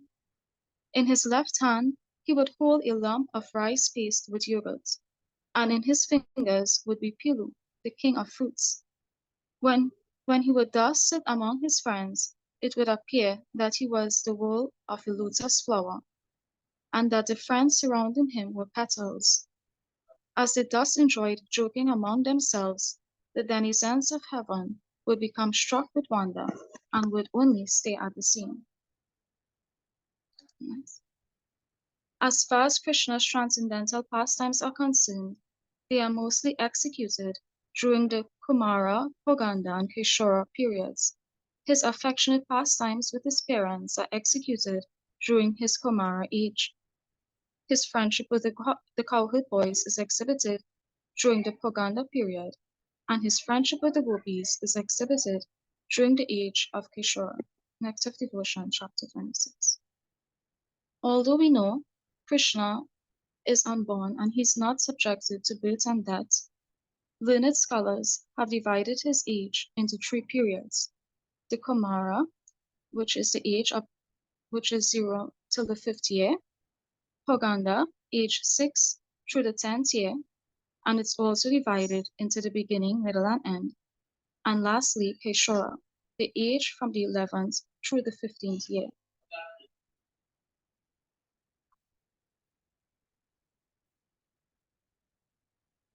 Krishna's Poganda age can further be described. The beginning. His characteristics are: he has a nice reddish luster on his lips, His abdomen is very thin, and on his neck there are circles like those on a conch shell. Sometimes some visitors would return to Vrindavan and see Krishna, and upon seeing him again would exclaim, "My dear Mukunda, your beauty is gradually increasing, just like the leaf on a banyan tree. My dear lotus-eyed one, your neck is gradually manifesting circles like those of a conch shell, and in the shining moonlight, your teeth and cheeks are competing with the Padmaraga jewels in their beautiful arrangement. I am sure that your beautiful bodily development is now giving much pleasure to your friends." At this age, Krishna was garlanded with various kinds of flowers. He used to put on a silk dress, colored with various kinds of dye. Such beautiful decorations are considered cosmetics for Krishna. Krishna would wear this dress when he used to go into the forest to tend the cows. Sometimes he would wrestle there with his different friends, and sometimes they would all dance together in the forest. These are some specific activities of the Poganda age.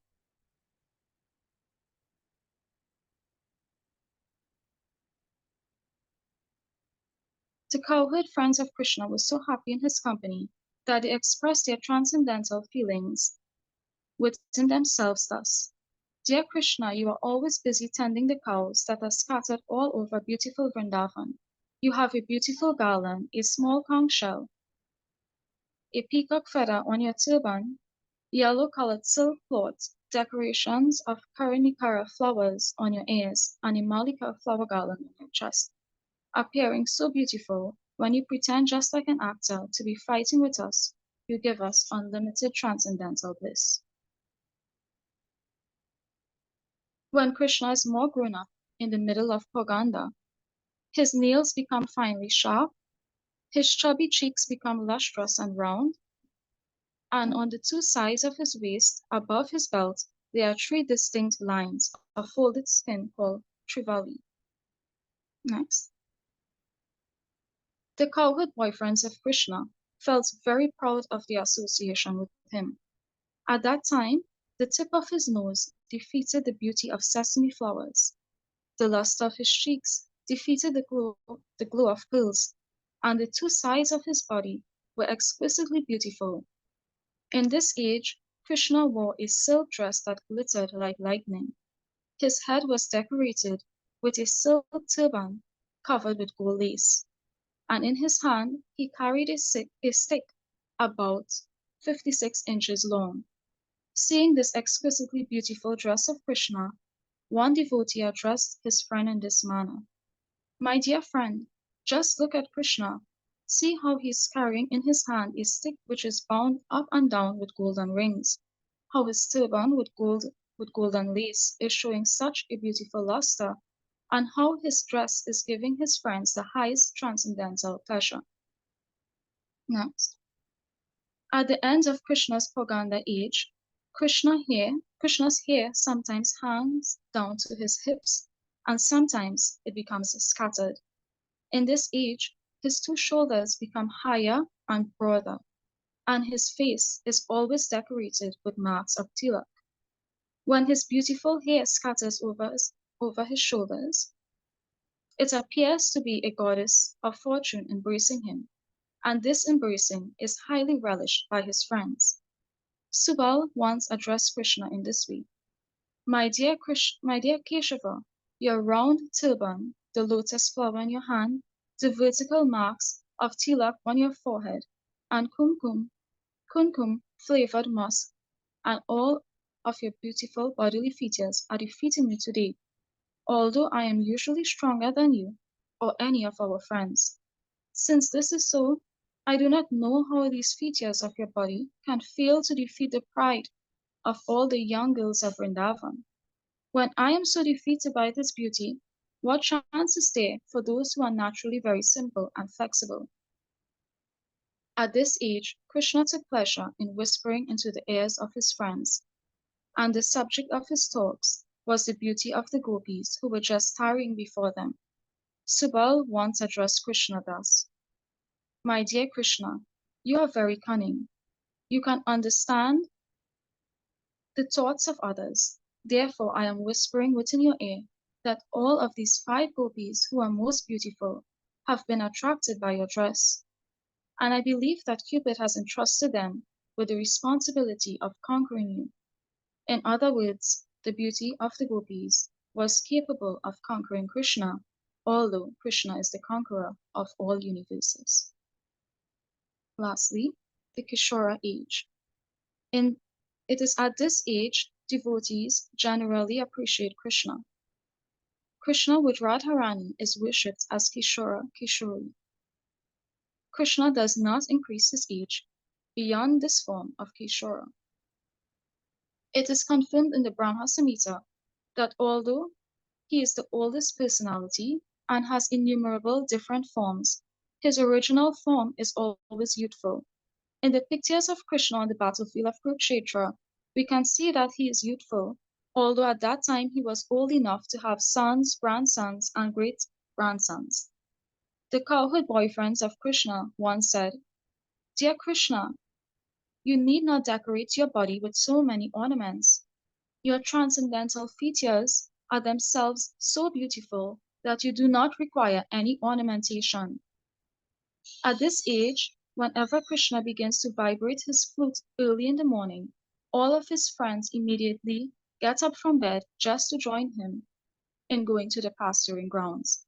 One of the friends once said, "My dear cowherd friends, the sound of Krishna's flute from above Govardhan Hill is telling us that we need not go to search him out on the bank of the Yamuna." Parvati, the wife of Lord Shiva, told her husband, "My dear Panchmukh, just look at the Pandavas. After hearing the sound of Krishna's conch shell, known as Panchajanya, they have regained their strength and are just like lions." At this age, Krishna once dressed himself up exactly like Radharani just to create fun among his friends. He put on golden earrings, and because he was blackish, he smeared the pulp of kumkum all over his body in order to become as fair as she. By seeing this dress, Krishna's friend Subal became very astonished. Krishna played with his intimate friends, sometimes by fighting or wrestling with their arms, sometimes by playing ball, and sometimes by playing chess. Sometimes they carried one another on their shoulders, and sometimes they exhibited their expertness at whirling lugs.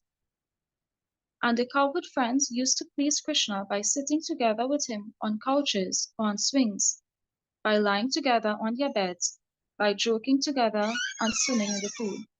All of these activities are called anubhav. Whenever all the friends would assemble in the company of Krishna, they would immediately engage in all these functions, especially in dancing together. One friend once asked Krishna, "My dear friend, O killer of the Agha demon, you are very proudly wandering among your friends trying to exhibit your arms as very strong. Is it that you are envious of me? I know that you cannot defeat me in wrestling, and I also know that you were sitting idly for a long time because you were hopeless of defeating me." All the friends were very daring and would risk any difficulty because they were confident that Krishna would help them to be victorious in all adventures.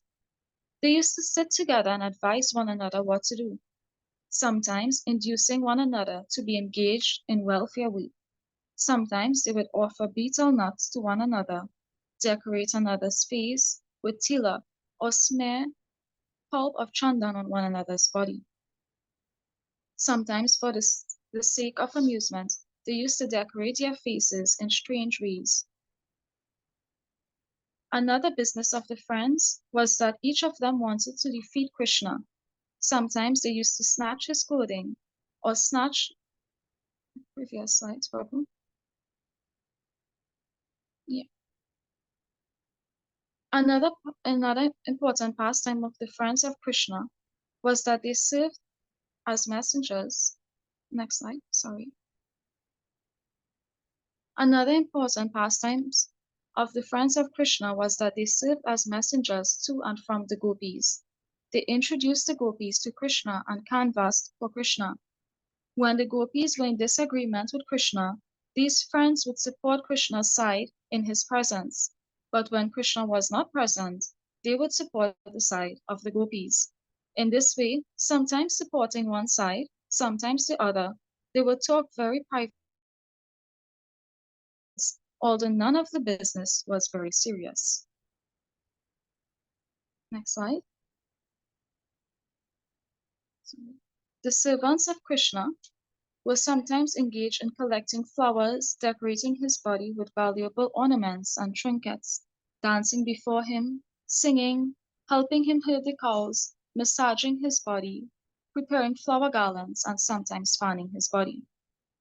These were some of the primary duties of the servants of Krishna.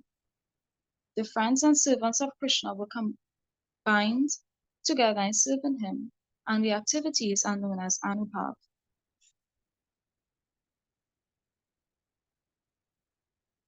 When Krishna entered the lake of Kaliya, his intimate friends became so perturbed that their bodily colors faded and they all produced horrible gurgling sounds. At that time, all of them fell down on the ground as if unconscious. Similarly, when there was a forest fire, all of Krishna's friends neglected their own protection and surrounded Krishna on all sides to protect him from the flames. This behavior of the friends towards Krishna is described by thoughtful poets as Vyabhichari. In Vyabhichari, ecstatic love for Krishna, there is sometimes madness, dexterity, fear, laziness, jubilation, pride, dizziness, meditation, disease, forgetfulness, and humbleness. Next slide. When there are dealings with Krishna and his friends that are completely devoid of any feelings of respect, and they all treat one another on an equal level, such ecstatic love and friendship is called sthai. When one is situated in this confidential, friendly relationship with Krishna, one shows symptoms of love such as attraction, affection, affinity, and attachment. An example of sthai was exhibited when Arjuna told Akrura, "My dear son of Gandhini, please ask Krishna when I shall be able to embrace him in my arms." Next. When the Pandavas were banished by Duryodhana, when there is full knowledge of Krishna's superiority, and yet in dealings with him on friendly terms, respectfulness is completely absent, This stage is called affection. There is one brilliant example of this affection.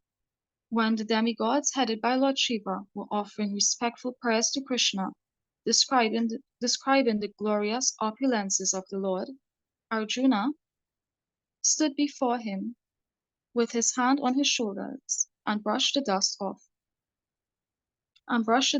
from his peacock feather. This Arjuna is one of his very close friends. It is not the Arjuna that he spoke Bhagavad Gita to. When the Pandavas were banished by Duryodhana and forced to live incognito in the forest, no one can trace out where they were staying. At that time, the great sage Narada met Lord Krishna and said, "My dear Mukunda, although you are the Supreme Personality of Godhead, the all-powerful person, by making friendship with you, the Pandavas have become bereft of their legitimate right." Next slide. Their legitimate right to the kingdom of the world.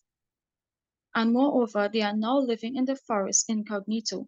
Sometimes they must work as ordinary laborers in someone else's house. These symptoms appear to be very inauspicious materially, but the beauty is that the Pandavas have not lost their faith and love for you in spite of all these tribulations. In fact, they are always thinking of you and chanting your name in ecstatic friendship. Next. Next, Prabhu.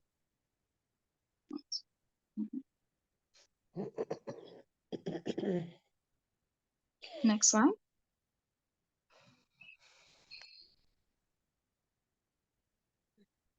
Another example of acute affection for Krishna is given in the 10th canto, chapter 15, verse 18 of Srimad Bhagavatam. In the pasturing ground, Krishna felt a little tired and wanted to take rest. So he lay down on the ground. At that time many cowherd boys assembled there, and with great affection began to sing suitable songs so that Krishna would rest very nicely. Next. There is a nice example of the friendship between Krishna and Arjuna on the battlefield of Kurukshetra. When the fighting was going on, Ashwatthama, the son of Dronacharya, unceremoniously attacked Krishna. Although according to the prevailing rules of chivalry, one's chariot driver should never be attacked by the enemy. However, Ashwatthama behaved heinously in so many ways, and he did not hesitate to attack Krishna's body, although Krishna was only acting as the charioteer for Arjuna. When Arjuna saw that Ashwatthama was releasing various kinds of arrows to hurt Krishna, he immediately stood in front of Krishna to intercept all of them.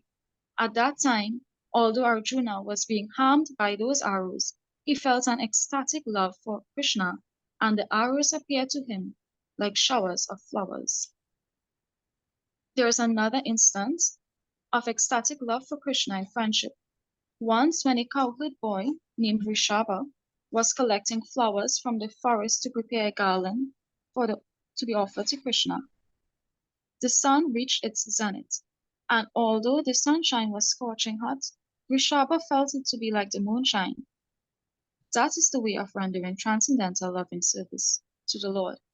When devotees are put into great difficulties, even like the Pandavas as described previously, they feel all their miserable conditions to be great facilities for serving the Lord.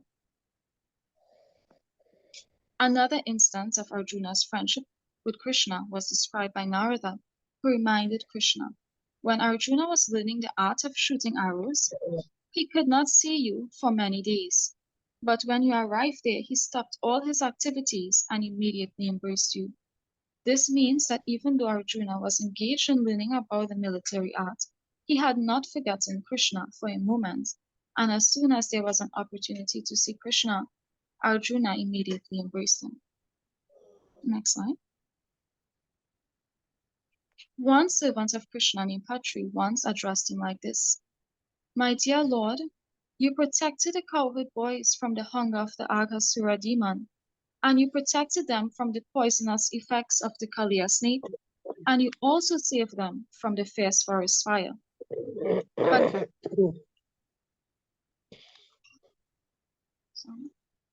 the fierce forest fire.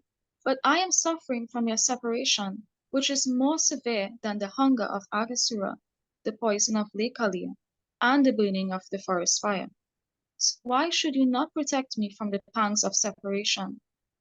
Another friend once told Krishna, "My dear enemy of Kamsa, since you have left us, the heat of separation has become extraordinary, and this heat is felt more severely when we understand that in Bandiravan you are being refreshed by the waves of the cooling river known as Banu Tanaya, Radharani." The purport is that when Krishna was engaged with Radharani, the cowherd boys headed by Subal were feeling great separation, which was unbearable for them. Another friend once informed Krishna, when one of your friends was feeling... Another friend addressed Krishna thus: "My dear Krishna, O killer of Aghasura, when you left Vrindavan to kill Kamsa," next slide, "kill Kamsa in Mathura, all the cowherd boys became bereft of their 4 bhutas, which are the elements earth, water, fire, and space. And the 5th bhuta, the air, was flowing very rapidly within their nostrils. When Krishna went to Mathura to kill King Kamsa, all the cowherd boys became so afflicted by the separation that they almost died. When a person is dead, it is said that he has given up the 5 elements known as the bhutas, and as the body again mixes with the 5 elements from which it is prepared, in this case, although the 4 elements, earth, water, fire, and ether, were already gone, the remaining element, air, was still very prominent and was blowing through the nostrils of the cowherd boys.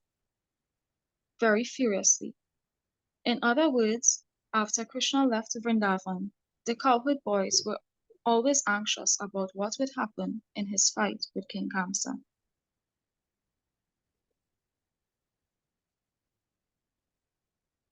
Another friend once informed Krishna, when one of your friends was feeling much separation from you, there were tears covering his lotus eyes, and so the black drones of sleep became discouraged from entering his eyes.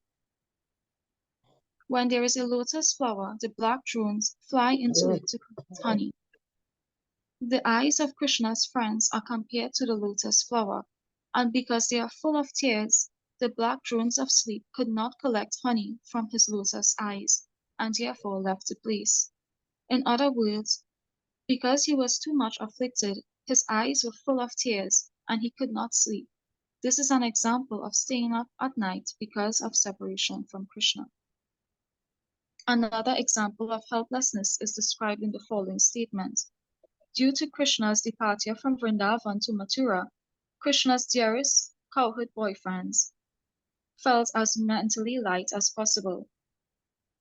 Next slide.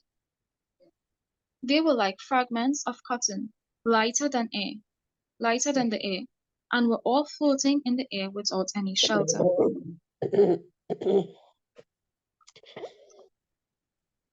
In other words, the minds of the cowherd boys became almost vacant on account of Krishna's separation. An example of impatience was also shown by the cowherd boys when Krishna went to Mathura. Out of the sorrow of separation, all of these boys forgot to take care of their cow herding, and tried to forget all the melodious songs that they used to sing in the pasturing ground. At last, they had no desire to live anymore, being separated from Krishna. Next. Stillness.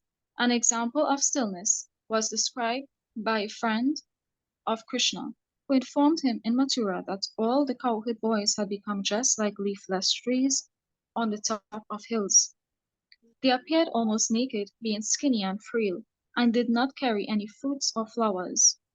He informed Krishna that all the cowherd boys residing in Vrindavan were as still as the trees at the top of the hills. Sometimes they felt diseased from their separation from Krishna, and being so greatly disappointed, they were aimlessly wandering on the banks of the Yamuna. Madness. When Krishna was absent from Vrindavan, all the cowherd boys became bewildered, and having given up all kinds of activities, they appeared to be mad and forgot all their regular business. They were sometimes lying down on the ground, sometimes rolling in the dust, sometimes laughing, and sometimes running very swiftly. All of these symptoms give them the appearance of madmen. One friend of Krishna criticized him by saying, "My dear Lord, you have become the king of Mathura after killing Kamsa, and that is very good news for us. But in Vrindavan, all the residents have become blind from their continuous crying over your absence. They are full only of anxieties and are not cheered on at all by your becoming the king of Mathura." Signs of death. Sometimes there were signs of death caused by separation from Krishna. Once Krishna was told, "My dear enemy of Kamsa, because of their separation from you, the cowherd boys are suffering too much, and they are now lying down in the valleys, breathing only slightly." In order to sympathize with the boys' regrettable condition, even the cowherd friends, such as the deer, are shedding tears.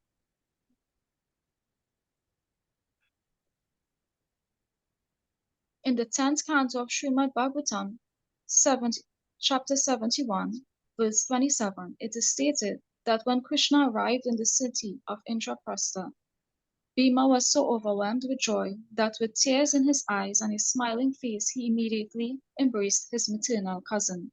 Following him were his young brothers Nakula and Sahadev, along with Arjuna, and they all became so overwhelmed at seeing Krishna that with full satisfaction they embraced the Lord, who is known as Achyuta.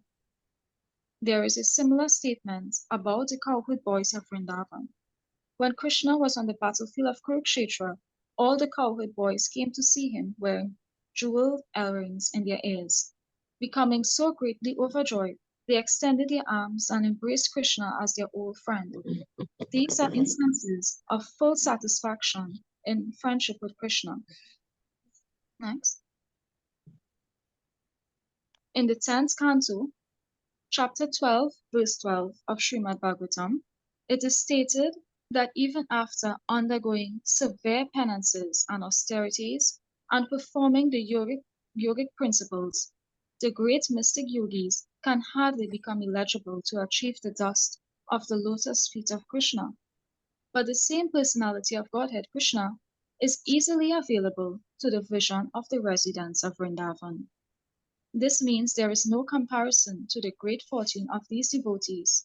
The friendly relationship of the cowherd boys with Krishna is a particular type of spiritual ecstasy. This particular type of ecstatic love, last slide.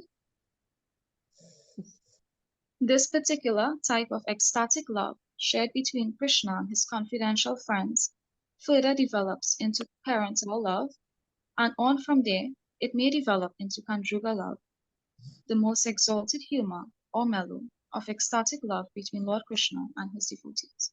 Hare Krishna.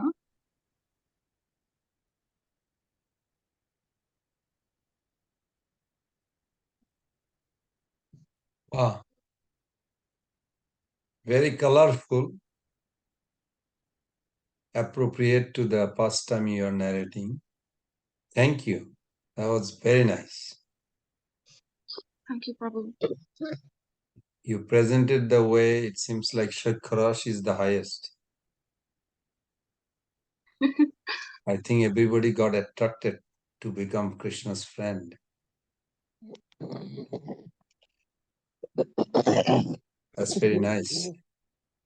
I hope Krishna is happy just to hear your presentation. Thank you, Mother. Okay, Prabhus and Mothers, any question you can ask her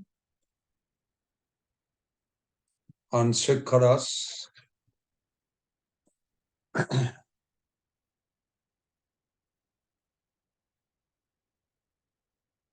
Any question anyone has?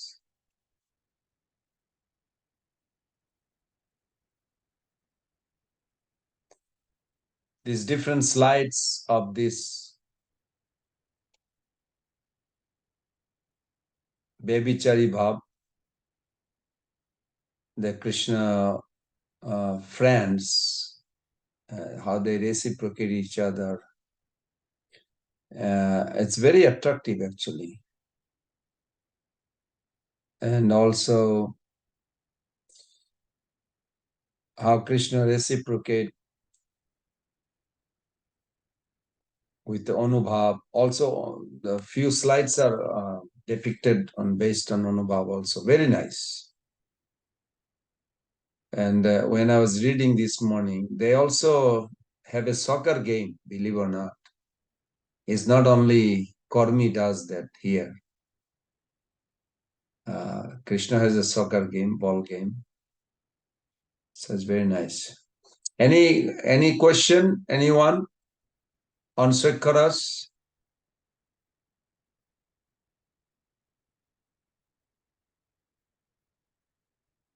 Everybody is convinced. They want to meditate. Okay, wonderful. Where do we go from here?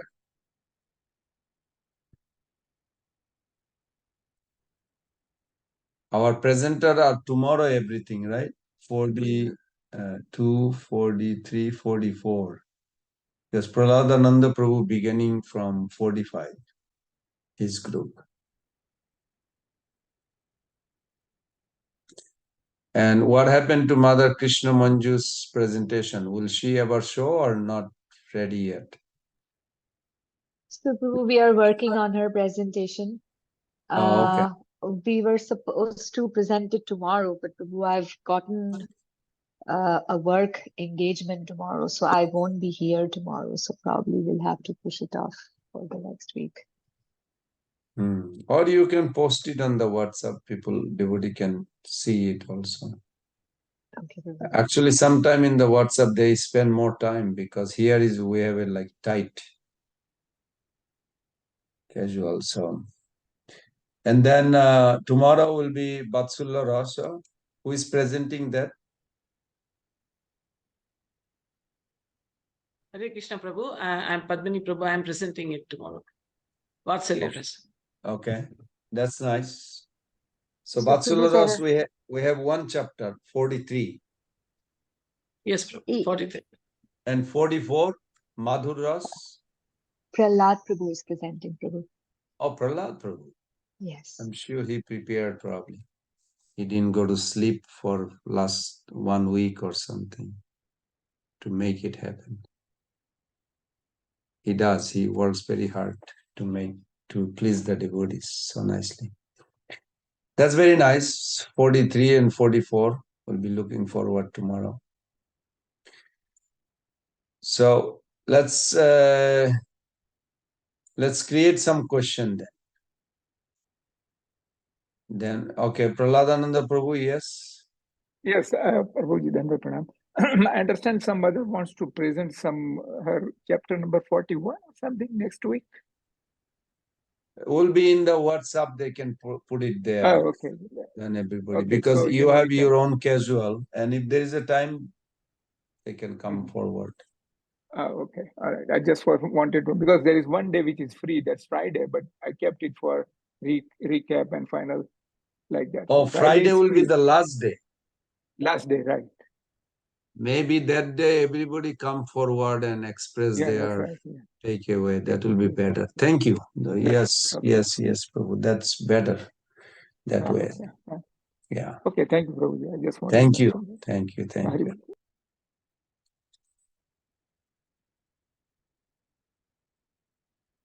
So what are the questions? And if you don't have a question, then I have a question. Please answer.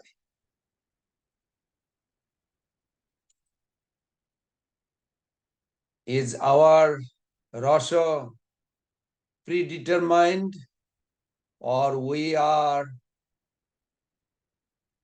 creating our future Rasa with Krishna?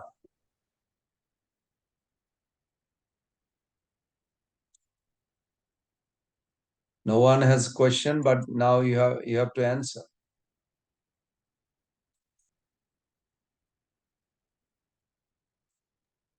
Come Hare on, Krishna Professor. Prabhu. Yes. Already told us that Rasa is not predetermined. Rasa is not predetermined. Well, I don't mean you answer yes and no. You have to give a little breakdown, like how it is not. Okay, Prabhu. I'll think over and tell you, Prabhu. Like, I'm not very sure about it, but I'll tell you, Prabhu. Okay. You're going to tell us now or later? I'll tell it later. I'll tell it tomorrow, Prabhu. Okay. What is Thai Bhav? Yes, Prahlad Prabhu. Hare Krishna, Prabhu. So the way you pose this question, in a sense, predetermined, it may bring some worries in terms of, well, understanding this word, understanding as you shared previously about rati. First, we'll begin with rati, because with the combination of ingredients, as you give an analogy of lime juice, lemon juice, you have rati, which combines with all the other ingredients, vibhav, vyabhichari bhav, etc., anubhav, so on. So this rati, it is inherent in the heart, in our hearts, because when we mature at that stage of ruchi, ashakti, after having reached nishta, steadiness, we must have some steadiness to come to this point. Then we come to ruchi, ashakti. It is said by Srila Vishwanath Chakravarti that this is considered as rati, that particular point. So when that attraction for Krishna becomes more pronounce, I will use the word pronounce, then that roti with the combination of all these other ingredients comes that particular rasa that is inherent within us. Very good. You have more or less clear idea. Good. I hope everybody understood. Sthai Bhav is a roti. You have roti. You may not have a Sthai Bhav right now. Sthai Bhav means when it is directed, cultivated, directed towards Krishna, then you'll see you do have within you, in your heart, an inherent, natural, spiritual, deep emotional attachment for Krishna, which is all along you had. You will not think like, when did I get it? You will feel like that's what I am. And when you are deeply connecting to Krishna, you will identify yourself as a shelter of that rati or love for Krishna to enjoy as a beloved. This is a very important point. We should never forget that. It is there. It is inherent. Rati is inherent. Many verses. Kriti Shadda Bhavet Shadda Bhava Sa Sadhana Vidanitya Siddhasya Bhavasya Praguttam Ridi Shaddata. The whole process of bhakti, sadhan bhakti, is nothing but to awaken that which is all along. But it is buried right now. Buried in a sense, there is a layer of covering. When you do bhakti, practically, when we chant, we have to penetrate through those uncovering. Rupa Goswami says, Anabritam, Anukalyana, no, Annavilasita Shunyam Gena Karmadi Anabritam. You have to uncover this. Why not Rupa Goswami just tell us what is bhakti? Why he is telling us to uncover this first? Because that's what we are.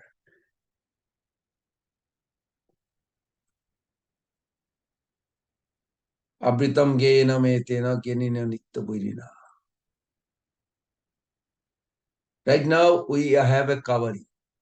Just accept it gladly. We have a covering. I don't have a feeling for Krishna. I mean, I'm hearing it. Pran Govinda Das is pounding on that point. But I don't feel it because covering is there, Prabhus and mothers. Just get it. You have a covering. You have to uncover. It did not say destroy it. Uncover means when you open it, this I need, this I don't need. This discriminating power must be there. In America, they have a slang way expression that don't throw the baby with the bathtub. I don't think anybody ever did it, but probably, I'm sure somebody probably did it. Otherwise, why they even come up with this? You know, when you are bathing the baby in the bathtub, and then you want to throw the water, but while you're throwing the water, don't throw the baby also. Of course, you don't do that. That's called uncovering. Means baby is important to pick the baby out, then throw the water. Don't throw the water with the baby. That's all it meant. So uncovering means like karma, for an example, activity. Activity is the function of the like a senses, hands, leg, like this. And jnana is the function of the head. When we become devotee, do we stop karma and jnana? No, we don't stop karma and jnana. Even though it says, it did not say rejected. It says anabritam, uncover, means function of the bhakti is the function of the heart. Saddhato annopaya bharjanam bhakti unmukhi chitta vritti vishesh atma. Annopaya bharjanam bhakti, bhakti, what is bhakti? Chitta unmukhi, chitta. Chitta means heart, function of the heart. So as long activities and contemplation is under the bhakti, as long the jnana and karma is under the bhakti, then you are perfect. As soon karma goes above the bhakti, you are in danger. As soon the jnana goes above the bhakti, you are in danger. And this is what material world is filled with. That's why we say these are condemned. Bhakti doesn't mean it is inactive. It is the consciousness behind the activity. Why I'm doing this, for how it is pleasing Krishna. I'm fully aware of it. Means thought has to be there. Consciousness has to be there. So it is not the activity. Bhakti and karma, both are not activity. It is the consciousness, understanding behind your activity.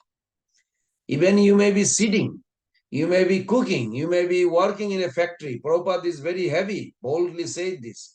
When devotee works in a factory and karmi works, there vast difference, even though apparently both are same. Both are working in the factory. But one is working as a servant of God to take care. Krishna's servant, maid servant, happen to be given to him as his family members. But he's not treating them as a family member. He's treating them as a servant and maid servant of Krishna. He respects them. He expresses love and he really nurtured them, make sure that they actually grow spiritually. So these are details. It's necessary. That's why all this song, philosophy are written, how to develop. So the verse says, "A panchasthai bhav hai pancharas jay rase bhakta sukhi Krishna hai bas." So when you are directed this rati towards Krishna, that is called sthai bhav.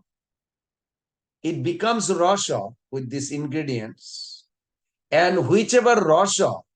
Now there is a little key point. That means it is not fixed apparently, but it is fixed also eternally. Just like Upendra Prabhu asked to Prabhupada, if our relationship with the Father as a son and father, how to meditate as a lover? Now, Prabhupada did not dismiss him or did not say, stop thinking like this. He didn't say. Prabhupada was very careful on Siddhanta. Prabhupada says, no, each relationship is unique and beautiful. But if you feel you have a relationship as a lover, then in maturity of your devotional practice, it will manifest. I thought it's very artistically he said it. Not discouraging or encouraging. You can go in database and you can put another, his name is Birabhadra. Prabhupada asked Tamal Krishna Maharaj, where is Birabhadra? He said, Birabhadra is outside. Prabhupada, he is thinking, he is Arjuna, he's in the war, and he's meditating and chanting like that. It's not that Prabhupada did not want us to think of participating in Leela or anything. These are the evidence. You can see in Vedabase. You don't have to just hear me. And I'm paraphrasing what I understood. Then Prabhupada says, oh, that's Mayavad conception. He should not think like this. Call him. So Tamal Krishna Maharaj called Birabhadra and Prabhupada talked to him. So what are you doing? Oh, Prabhupada, I'm thinking I'm a Arjuna in the battlefield and how I should act. Prabhupada said, no, you should think you are a servant of Arjuna, not Arjuna. If you think Arjuna, that is Mayavad. Now, that made it very clear. Okay, we don't imitate anyone like Bhakti Siddhanta Saraswati Thakur was giving a class in Bhakti Kutir in Jagannath Puri. And this Mataji comes and she's giggling and have a big veil on her, head, that Bhakti Siddhanta Thakur. He was a young boy. But giving Bhagavatam class, Bhakti Siddhanta Thakur, getting trained by his own father. And this Mataji giggling and giggling, after a while, she's like giggling a little too much. that is kind of annoying the class. Then Bhakti Siddhanta Thakur, his name was Bimala Prasad, he says, you are sitting in a place where Gangadhar Bhattacharya, the elderly man, Vaishnava, he was sitting there and he was paying very attention. And you are sitting here and you have some question or something like this. And this Mataji says, no, I am Gangadhar Bhattacharya. But the way it tried to pretend like a lady's voice, old man tried to pretend like a lady's voice. I hope you all get it, what I'm trying to say. It did not sound very, soothing Mataji voice. So then Bhakti Vinod Thakur was also sitting there in a chair. And then Bimala Prasad says, who are you? He said, I'm Gangadhar Bhattacharya. He said, why do you dress woman? He said, I am Lalita Saki. I'm trying to pretend his voice. I don't know how he was making the voice. But he says, I'm Lalita Saki. I'm laughing, but they were not laughing. They were like furious. Prabhu's and mother, this was the first confrontation. The pure bhakti versus pseudo bhakti in Bhakti Siddhanta Thakur life. He was not aware. Bhaktivinoda Thakur says, let's stop the class now. We need to discuss. This is a serious matter. You know that before Bhaktivinoda Thakur, Chaitanya Mahaprabhu's movement was almost lost. I mentioned this many times. You can look at Prabhupada's lecture on Gaur Purnima. It's not too many lectures, it's only few. One lecture, Prabhupada was giving 1 hour lecture, 10 minutes only he spoke about Lord Chaitanya. The entire class was about Bhaktivinoda Thakur. And I got disturbed because I was immature. I'm still immature, but I'm trying to understand. And I was thinking like, why Prabhupada talking about Bhaktivinoda Thakur on Gaur Purnima day? The whole class is like all about Bhaktivinoda Thakur glory. At the end, I understood. The Prabhupada says that this movement of Mahaprabhu, that Mahaprabhu came to deliver this world, was lost. It is single-handedly Bhaktivinoda Thakur. Even he could not do much. Actually, he could do, Prabhupada says. He could do because he was empowered by the spiritual energy. But then Jagannath Dev appeared to him. Kedarnath, his name was Kedarnath Datta. Kedarnath, what about the teaching of Lord Chaitanya? He said, my Lord, I'm so busy from morning till evening, I don't have a time. Everybody knows how long Bhaktivinoda Thakur used to sleep. From 10 o'clock at night to 12 o'clock, just 2 hours, and 1 nap in the morning. That's all.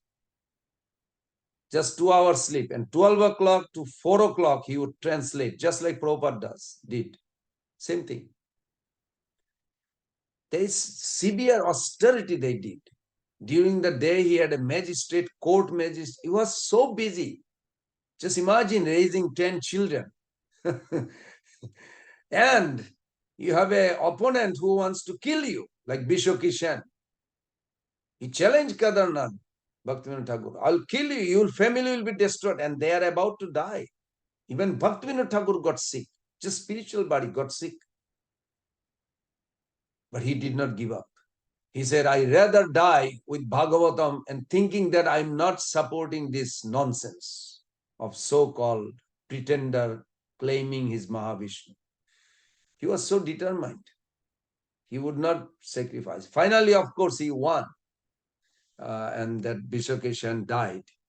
But point is, they go through really tough.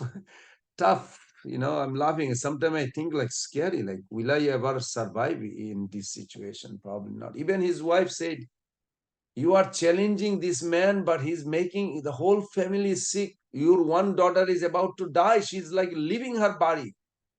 She's screaming, crying, fever, and we don't know what's going on. This man was a very mystical spell. I mean, he was very powerful. Each hair would turn into cobra snake. My God, you could not even shave him. because he holds his power in the head. But Bhaktivinoda Thakur was so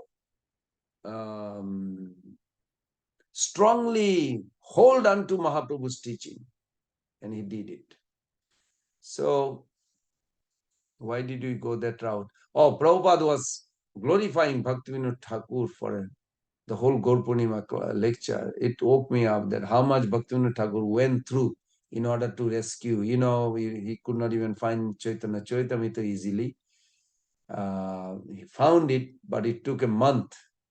Nowadays, you can find Chaitanya Charitamrita in Googles. Wow! In Googles, I type it out. Chaitanya Charitamrita Antalila 3.2 immediately pops in a minute, not even a minute, like few seconds. And just imagine, for 1 month, he could not find one Chaitanya Charitamrita. So we are indebted to them. And when they explain this and they revive this whole Krishna consciousness, we are eternally grateful to them that because of their mercy, we have come to Krishna consciousness, and it's wonderful. It's wonderful. So this is this is Staibab when with the 4 other ingredients is giving the nourishment to Krishna. That's become Rasha. So Roti and Rasha are big difference. Now on the Staibab, we should always think like this.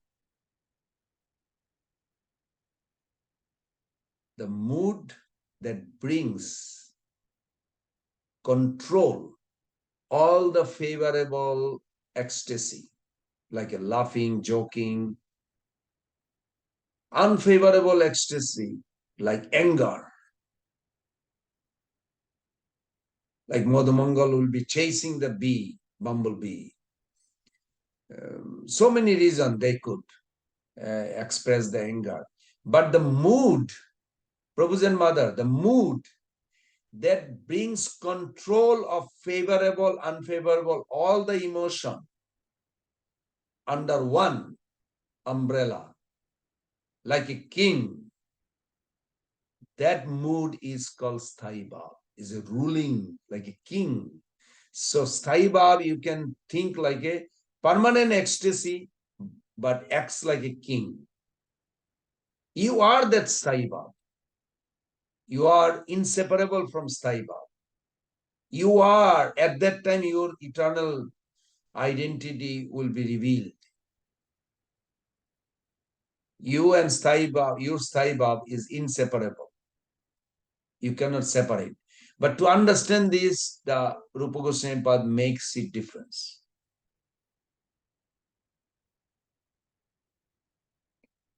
Let's ask one question. When Krishna was entering into the wrestling arena with Balaram,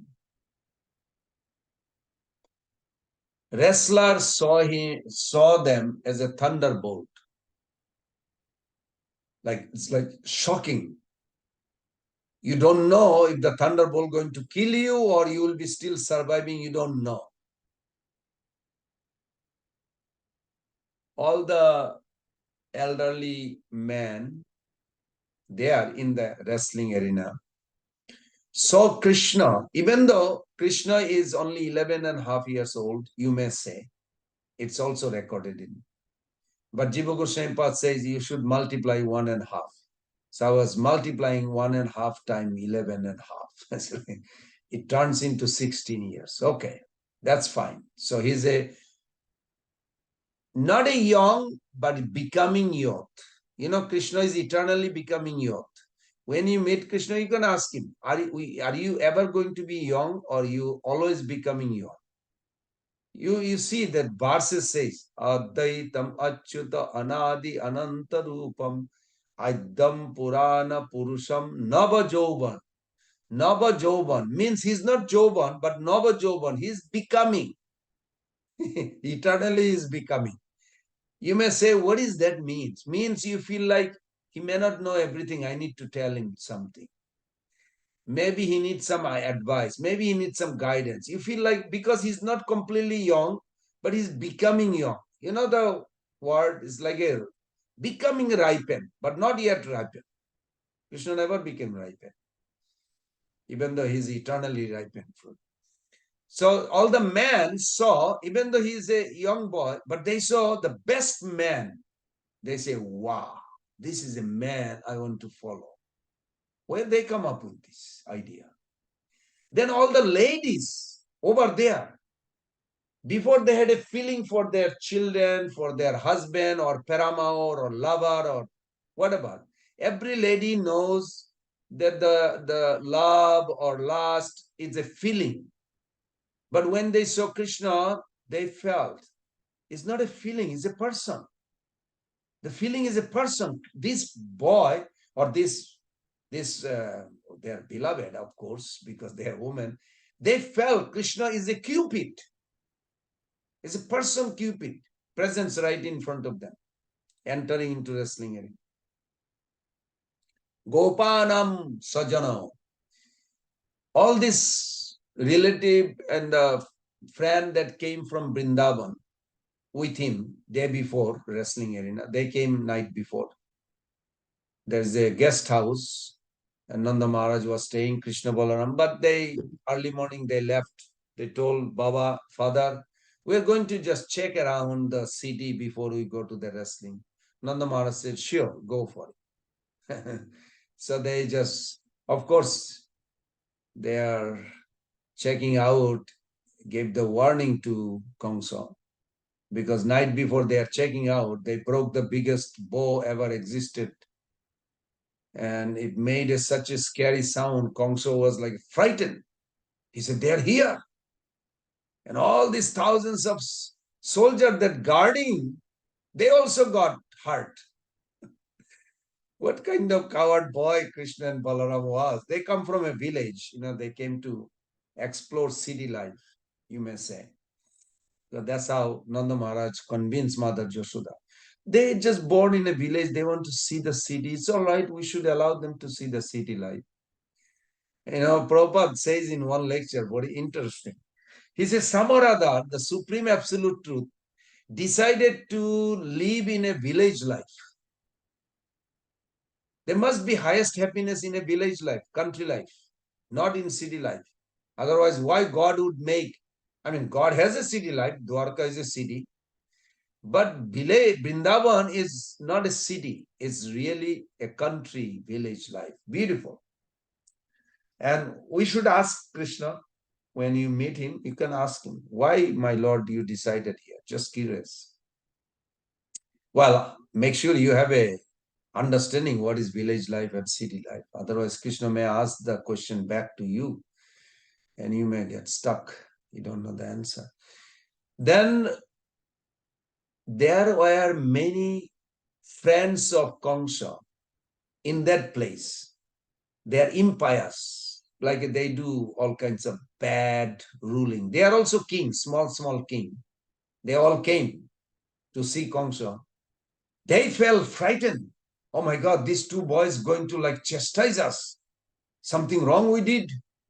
It's like they really felt like they're stabbing on their chest or something. But then there were a lot of parents. Prabhu's and mother, that wrestling arena had thousands and thousands of people. Some of the parents felt, this is the best child I can have. Look at Krishna, he's so beautiful. I want to have a child like this. I want to be parents of him. They just got instantly, just by looking at him. Then some people like Kamsa did not feel at all happy by seeing Krishna first time. He felt like death is here. Do you know death? Anybody knows death? I don't think so. Death is the most frightening form of God. It is within Krishna too. But death is the most frightening form of God. But it is Krishna. That's why I like Giriraj Maharaj's. He was there when reporter asked Prabhupada, and Giriraj Maharaj states this.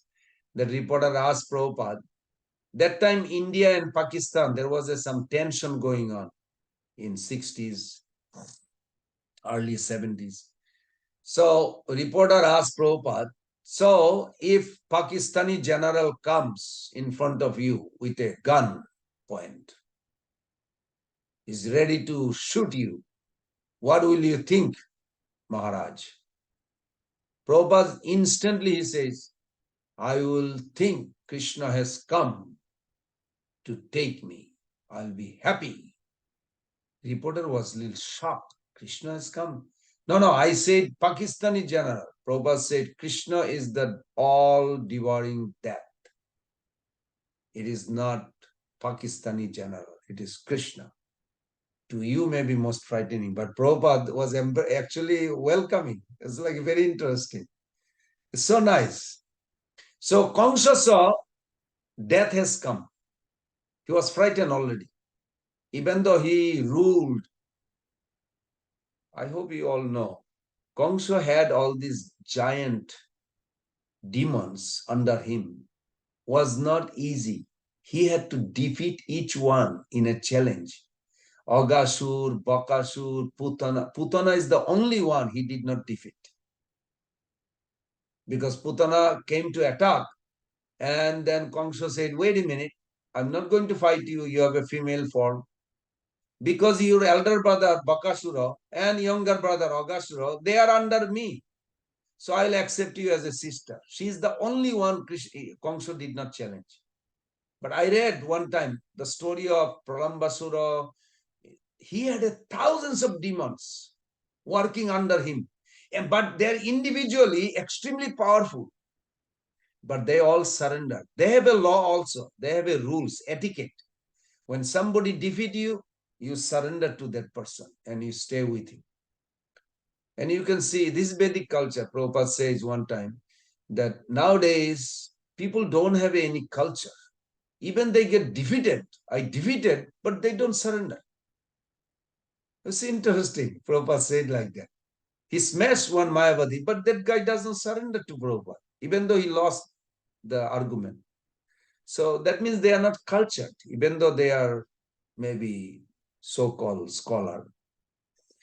So Kamsa saw Krishna as a death. Now, those are trying to practice yoga or some kind of ascetic, but their intelligence is not pure.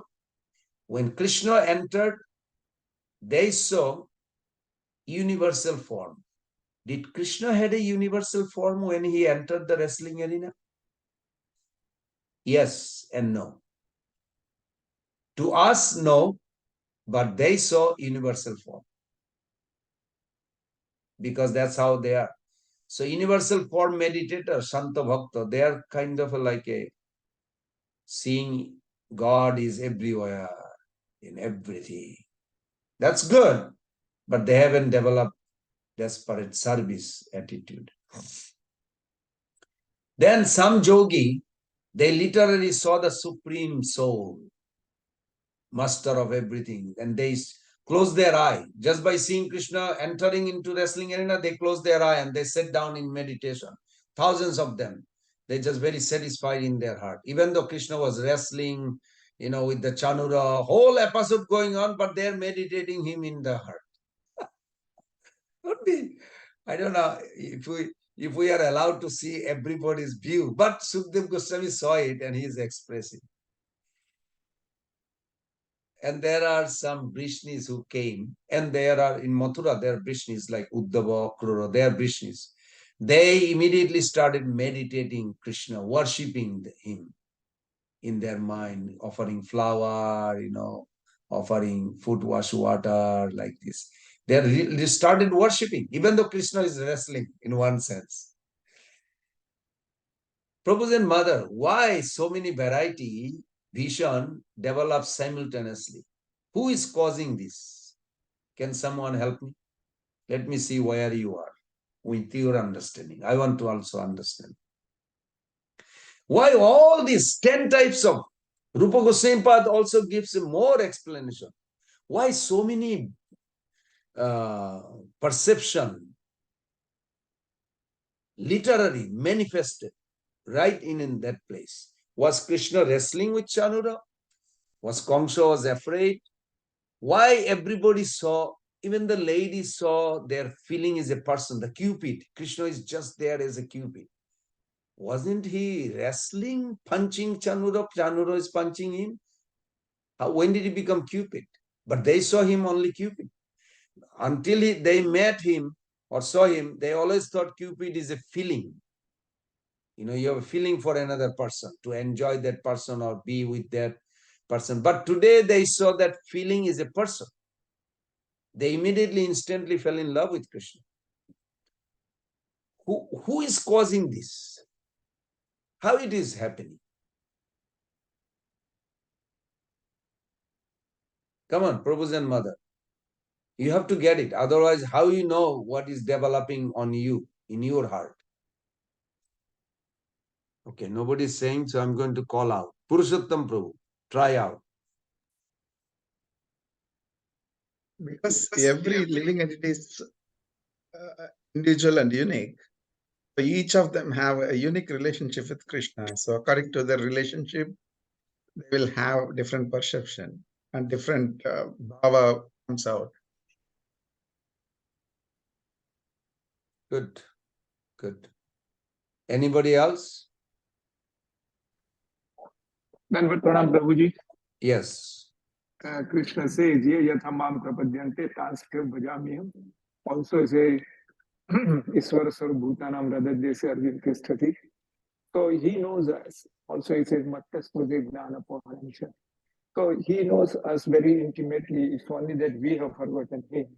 But he keeps on reminding us as a Surut sarvabhutanam. So this is how, you know, the more we turn our face towards him, the more he reciprocates. That's what my understanding is. That's also good. Something more? Prabhuji, shall I?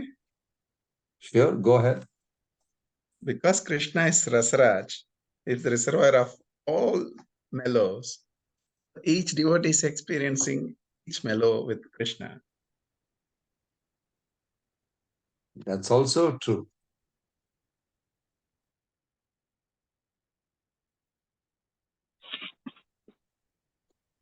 Was Kongsho seeing the death personification the most frightened? Do you know, one Acharya commented, actually Krishna didn't even kill Kongsa. Krishna just stood in front of Kongsa after he killed Chanura. After Chanura was killed, Krishna came forward. Then he saw in a little high position, Kongsa is there with his two wives, Asti and Prapti, two sides. And Kongsa was looking at him. And Krishna just pointed out to Kongsa, you tried to kill my mother, Devaki, with the left hand holding her hair, right hand with a sword. I will kill you same way. Just that thought came, that death form appeared so frightening, Kongsa actually died. But to show the world, Krishna grabbed his hair and dragged him down from his Singhasan. Kongsa didn't come down easily. And then he dragged all the way to wrestling arena and he's showing everybody, look, he's dead. It's just throw him like that. Krishna didn't have to fight with him. He saw the death form. Yes, it is our heart condition. What is in our heart, it will come out. Prabhu's and mother, operation has to start very quick and make sure the operation is successful. Not by killing the patient or hurting the patient. Make sure it's healthy. And this operation of anartha nibriti should be very peacefully done as soon as possible. Then you will be able to understand and absorb. Whenever you think of Krishna, something will pop in your heart. It's interesting. One day Prabhupada even says, I want to have a, now I wish to have a day I can speak about Krishna with all my disciples. Wait, Prabhupada was talking about Krishna whole day, but he was doing a lot of preaching but he wanted to talk something different. I was talking, Madan Mohan Prabhu is the one who brought this originally. And he was asking me, he said, what is that means, you think? I said, I don't know. You should ask Prabhupada. You are his disciple. Ask him. He said, I still wonder what Prabhupada wanted to talk about Krishna. Must be something secret. But in his life, we noticed that many times he was very emotional. He wanted to establish this point that our attention, our focus should be on Krishna. In proportion to our anartha nibriti, it will allow us. But nonetheless, we should force ourselves. Why did Prabhupada say Krishna consciousness, practicing Krishna consciousness is a forced meditation? And I also wonder, why say forced meditation? Because we have to force ourselves. This is what I understand. He said forced meditation. The Banga Prabhu is one of my closest friend here, Prabhupada's disciple. Very wonderful. He always say, Pran, it is a forced meditation. I say, I know, but I'm still wondering, what is forced meditation? You are doing it. I said, yeah, in one sense, yes, it is true. We force ourselves to get up early, chant for 2, 3, 4 hours. Why not? Time is ticking. Even a new Bhakta, Israel, just joined to our ashram. He was telling me, I'm afraid the time is passing so fast. I have to be more serious. I say, I like that. You just join and you just talk like this. It's good. Good inspiration. Yes, Mother Sankari Devi.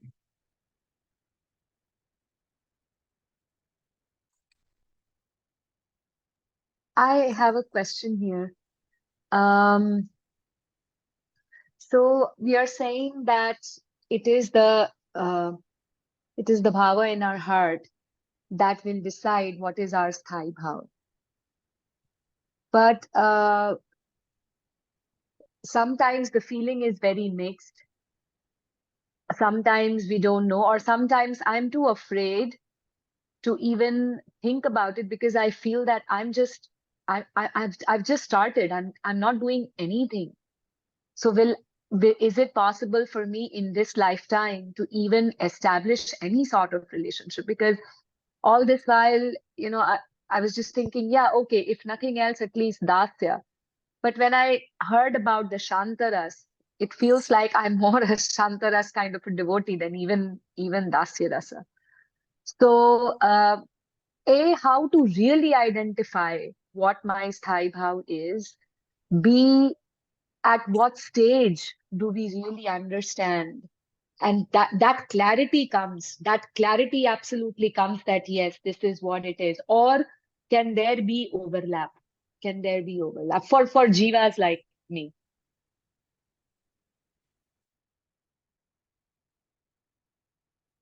I can relate what you are saying.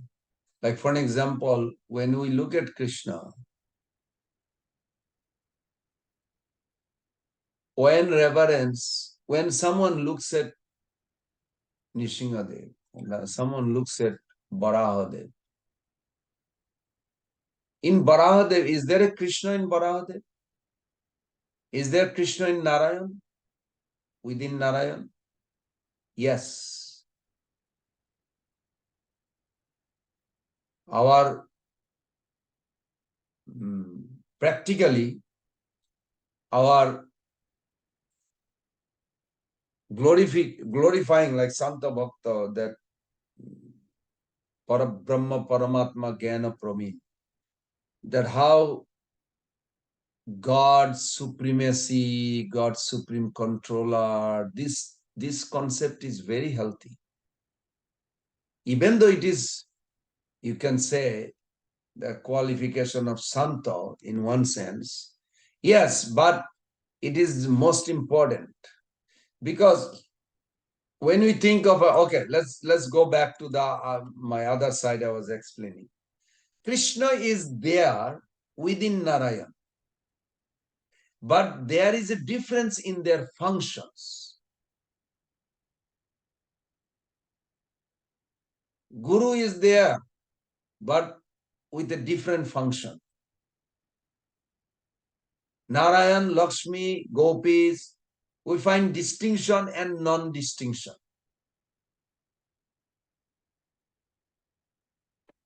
The same gopis, if you look at the origin of the gopis, is a Mahalakshmi. Radharani is addressed by Gautamiya Tantra, the famous verse, the whole chapter in Adilila chapter 4, based on that verse. Devi Krishna Mai Prakta Radhika Paradevata. Sarva Lakshmi Mai Sarva. She is addressed as a Sarva Lakshmi Mai. Kanti Sammohini Pura. Radharani's identity, that verse is like a best verse.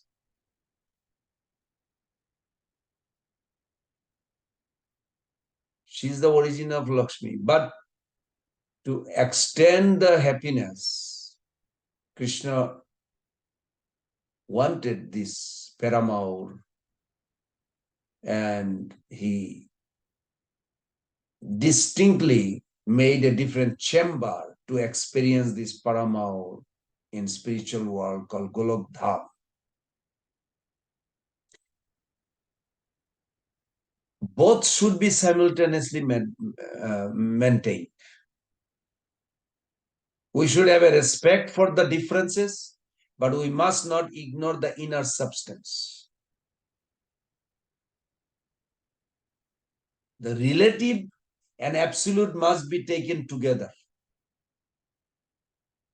And if we can do it, this way we have a harmonized both this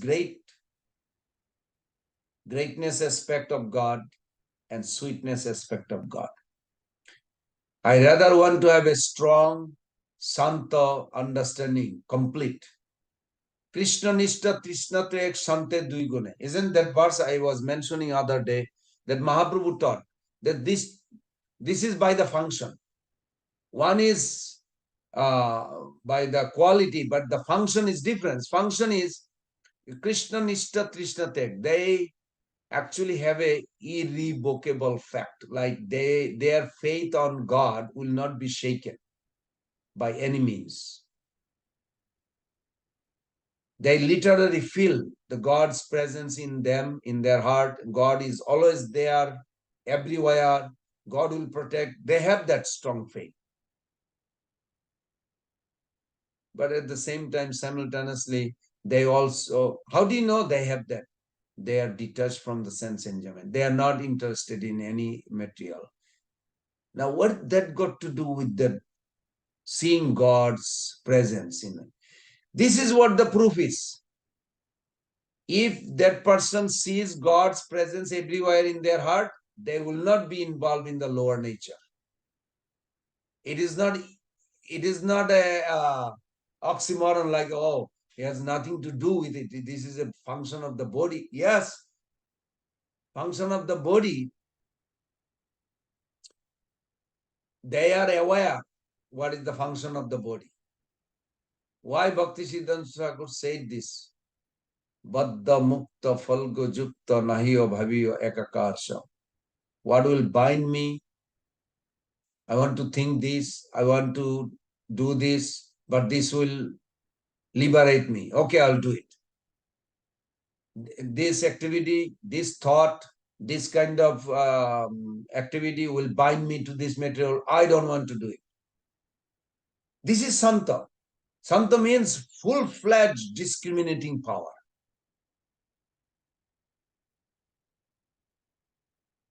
If you really think very deeply, who is responsible for Ajamil's fall down? You know, I was writing a little note, actually few pages note, like trying to find out, trying to understand myself. Of course, there's many reasons you can say. He had a previous life, he did a bad behavior to a lady who actually rescued him as a brahmachari in his previous life.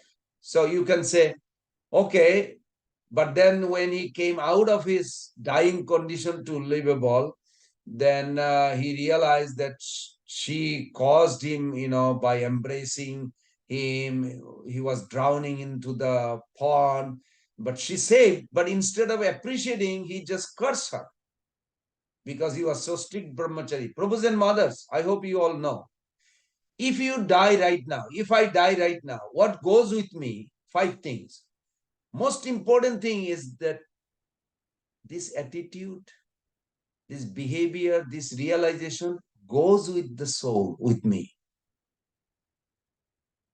As for my connection with the material world, the money, bank balance, my relative, nothing goes. New life will have nothing memory of that old, unless Krishna remind. But what attitude develop, what character, what attachment, what affection I have, those things goes with me. If you don't want some affection, you better cut it off now. But just by saying it will not work. You have to give a reason and pray for it. Then Krishna will destroy it, remove it. Was it 4.29.69, I think, in the verse? You'll see Prabhupada says in the purport, Satyaika Nishta Bhagavad. Oh, Krishna, thank you for reminding me. That's a very beautiful verse. In Prabhupada writes in the purport that sometimes devotee, in a few verses, you will read from there, few verses, purport Prabhupada writes, sometimes devotee will go through nightmare more than karmis. What? Why? Devotee is supposed to be free, better than karmi. Yes, yes, yes, you are right. But devotee doesn't want any of the material thing. Karmi is not thinking they don't want. So they will not go through suffering. They will just survival. This body is for survival. It's not a, they want to be happy. Why they are attracted to sex, meat, eating, wine and all this? Because they want to just survive. They're doing this just to survive. What is survive means? Happy. Happiness is a natural state of soul. So when they are involved on these things, they're surviving. They feel like, oh, I just survived. I'm okay as long as I have a good food. Okay, I have to have a future, tomorrow food, maybe another 50 years, I have to pile up money. So they just survival. The whole life is survival. Spiritual life is not survival because they are always drowned into happiness. So spiritual life is not survival. It is natural. But this material body, doesn't matter whether rich or poor, they're always survival. They want their prestige. Why we like attention? If you really deeply think, because we lost the connection with Krishna. Krishna is complete. When Krishna reciprocate, we get complete attention. Our no more attention we need. Otherwise, we look for attention, some name, fame. It's not wrong, but it's not right either because it will never satisfy us. These are Santo Bhakta discussion. These are very important. Then to go to Sthai Bhav of Dasya, Shakya, Vatsalya, these are very easy. You want very easy. First transformation is the difficult. Second transformation, it will reveal to you. We should not worry about it, concern so much. This is my understanding. Is that make sense, Mother? Yes, Prabhu, it does. It kind of reminds me what Guru Maharaj once had told me.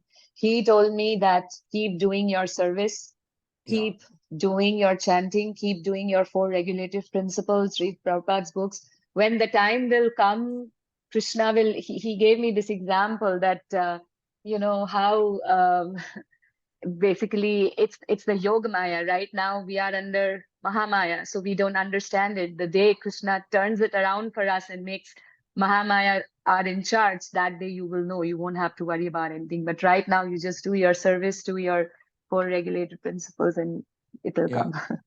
Thank you, Prabhu. Yeah, I agree 100% with him. At the same time, we have to really help each other to go forward, growing. That's good. Thank you. Purushottam Prabhu. Is it not that Krishna saying, Ishamevana Partham Jnanajam Tamaha Nashayami Nashayami Bhavasto Atmabhavastu. Jnanadipena Bhashvata? So he gives guarantee that I will provide that shining lamp of knowledge which dispel the ignorance. How you can reach to me? So I leave it to it's Krishna's responsibility. Surrendering is my duty. And Krishna, that is your responsibility because you have given the vow. So, but again, how Krishna give that a shining lamp of knowledge to me? Who is devotees? That is Who true. is, That is yeah, true, Prabhu. But at the same time, we have to be also aware that Krishna is sending his illumination or exactly, illuminating exactly. factor here. When it comes, we have to grab it. Yes, Yes, yes. Not according to my way, but according to the way Krishna's Krishna way. wants it. Yeah. Exactly. Like how Bhishma Dev accepted from Krishna, Sure, similarly. sure. Exactly. You think Exactly. very deeply about Augusta Rishi. Mm. He really heard about how Indradumna Maharaj is developing his love for the Lord, and he was very happy. So he came all the way to just illuminate his heart with Suddha Sattva saturation. Augusta Rishi was a very advanced devotee. soul. But Indradumna Maharaj thought, no, I have a connection with Krishna. I don't need any further. Now he was waiting outside, waiting and waiting, waiting. It's not that Indradumna Maharaj was closed eye, he didn't know. He was aware that there is a great sadhu who wants to illuminate his heart more. But he purposely ignored, intentionally ignored. As a result, he had to suffer 36,000 years as a Gajendra. I mean, he did get ultimately. But 36,000 years fighting, I don't want to do that, probably. I mean, I hope Krishna forgive me, but I don't have any interest to. Sure. So we have to be also engage our intelligence. If somebody is coming to, if it's not that somebody is coming, Prabhu, there is a, two way we can look at it. Objective way, that I am trying to see how Krishna is helping me. But there is a subjective way also, that actually everything is coming on my way. It is sent by Krishna's arrangement. That is subjective. And that is very important. That is very important. Prabhupada was such a unique personality. Prabhupada had a both vision, objective and subjective. Prabhupada said, my Guru Maharaj has sent so many of you to help me. To help me. Yes. Was it a made-up story? No, that is subjective. This is how they see Krishna's blessing. That Krishna is sending through my Guru Maharaj. Guru Maharaj is sending all of you. He could have taken the credit. Yeah, all the Western boys, girls join me. But Prabhupada didn't see that. Prabhupada said that my Guru Maharaj has sent. This subjective vision is very unique, very wonderful. Yeah. We will be always protected if we can have that. Every situation is all good. Of course, Jora Bharat is an extreme example. I'm not saying we have to demonstrate like this, but why not? I also say, why not? We may put into that kind of situation. I mean, Prabhupada went through. David was like about to kill him. He said, he's showing the knife. I can kill with this. Prabhupada just chanting Hare Krishna. Actually, I don't know what he was thinking. But on the third time, he told this boy, young boy, put down the knife, chant Hare Krishna. Prabhupada was firmly fixed that Krishna is arranging this for this. Wow, that's very far out subjective vision. I mean, it's very difficult. But now I see that it's okay. Because of Prabhupada, we will survive like this. We will see Krishna's hands in everything in our life. I won't say the name. One senior devotee I was talking the other day was like a long distance and long discussion. He was very big time, one time very big personality. Some or other, Jayadutta Maharaj says, like when you are running, Mayadevi sometimes put a little stick or something, and then some people just fall. They cannot run anymore. I said, that's a very unique way to look at it, Maharaj. Maharaj has a way he explained. I said, that's very interesting.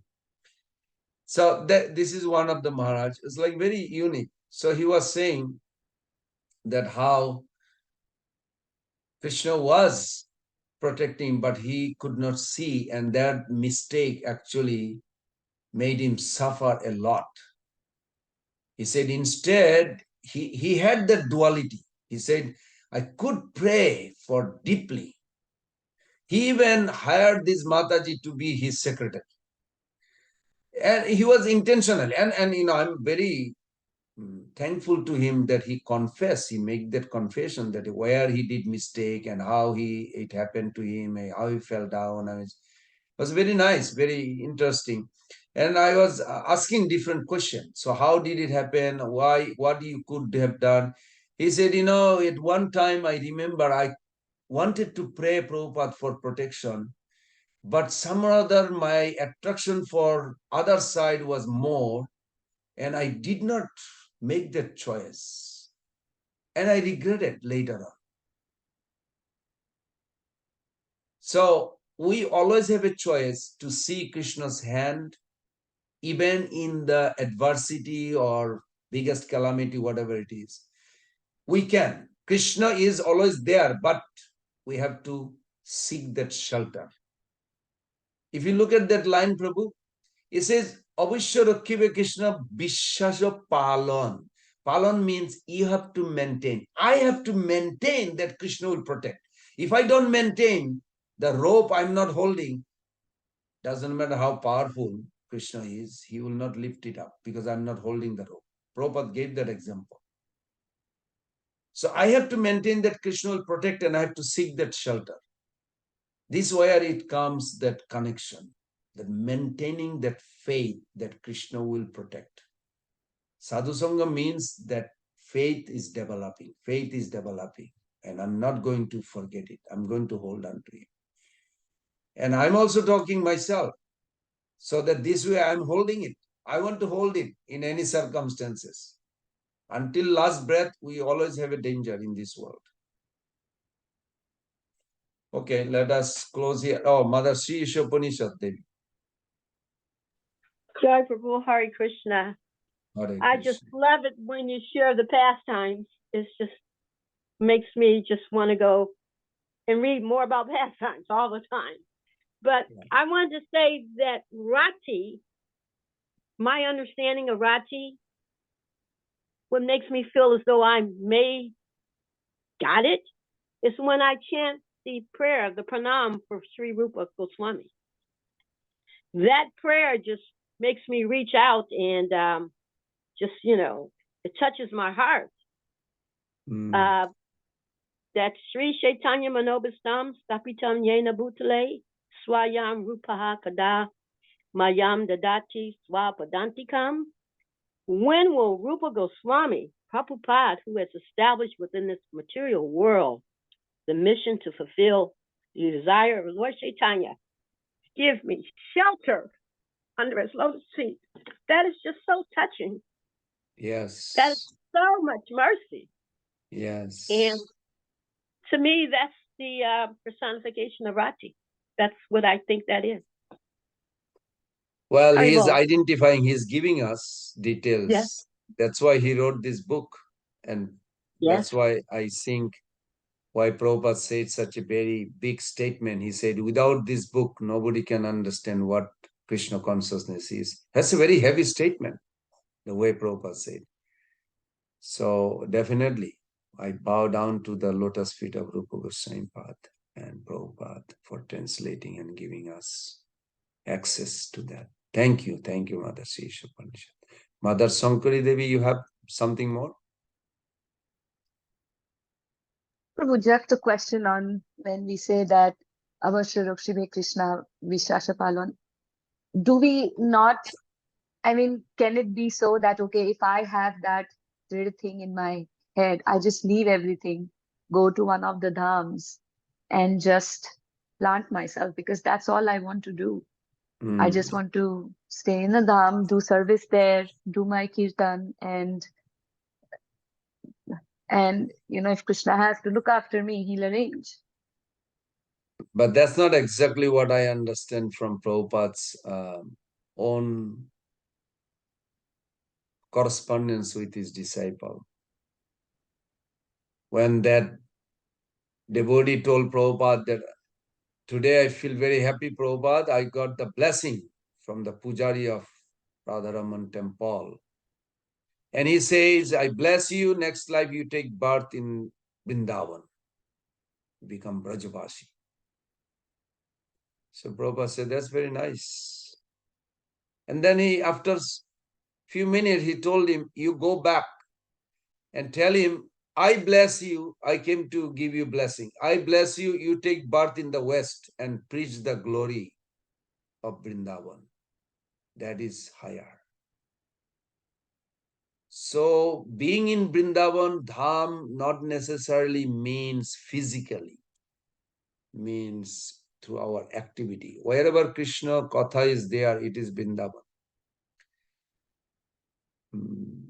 I get scared on Bhaktivinoda Thakur's explanation. Dhamer upari jara mayapati jal acha diya rakhe dham ei chirakal Sri Krishna Chaitanya jar nahiko sambandha dhamer upari vas kare sei andha. Those verses are very scary. He says that Maya Devi actually covered the holy dham. If you go to Navadvip Dham from Mayapur, you cross the river, you go to that. There is a called Puramatala, a banyan tree. I hope it's still there. I mean, I didn't go there for 30 years. And there is a big Jogomaya temple, Mahamaya Jogomaya temple. And her name is Proramaya. And Bhaktivinoda Thakur talks about that how she actually put a net all over the dham. Only those who have a deep relationship with Mahaprabhu established, they see the holy dham and they live in the holy dham, and they can travel all over the world and carry the dham in their heart. But others, they think they live in holy dham and they doing non-devotional things. Like I saw even in my life in Mayapur, how some of the Muslim or outside, they catch fish from the Ganges. I saw in my own eyes. And they eat fish. And Navadvip, I hope, is no more anymore. But in my time, Navadvip main market was horrible smell. I should not talk about holy dham like this, but every time I went to Navadvip is a smell of fish.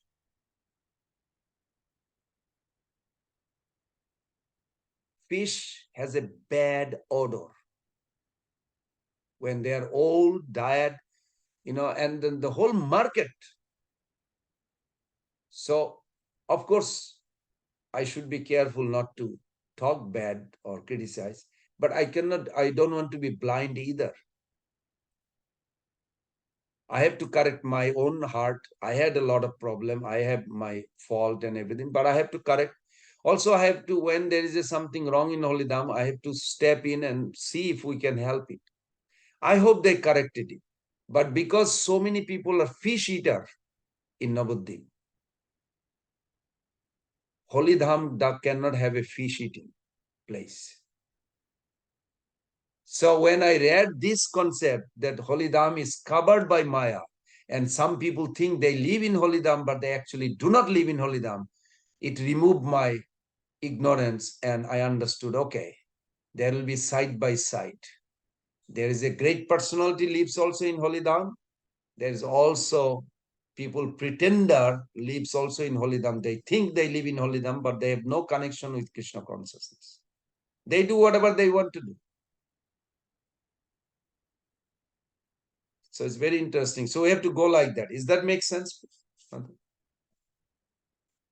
Thank you. Thank you. Thank you. Okay, Prabhuji and Mother, we're looking forward to see you all tomorrow.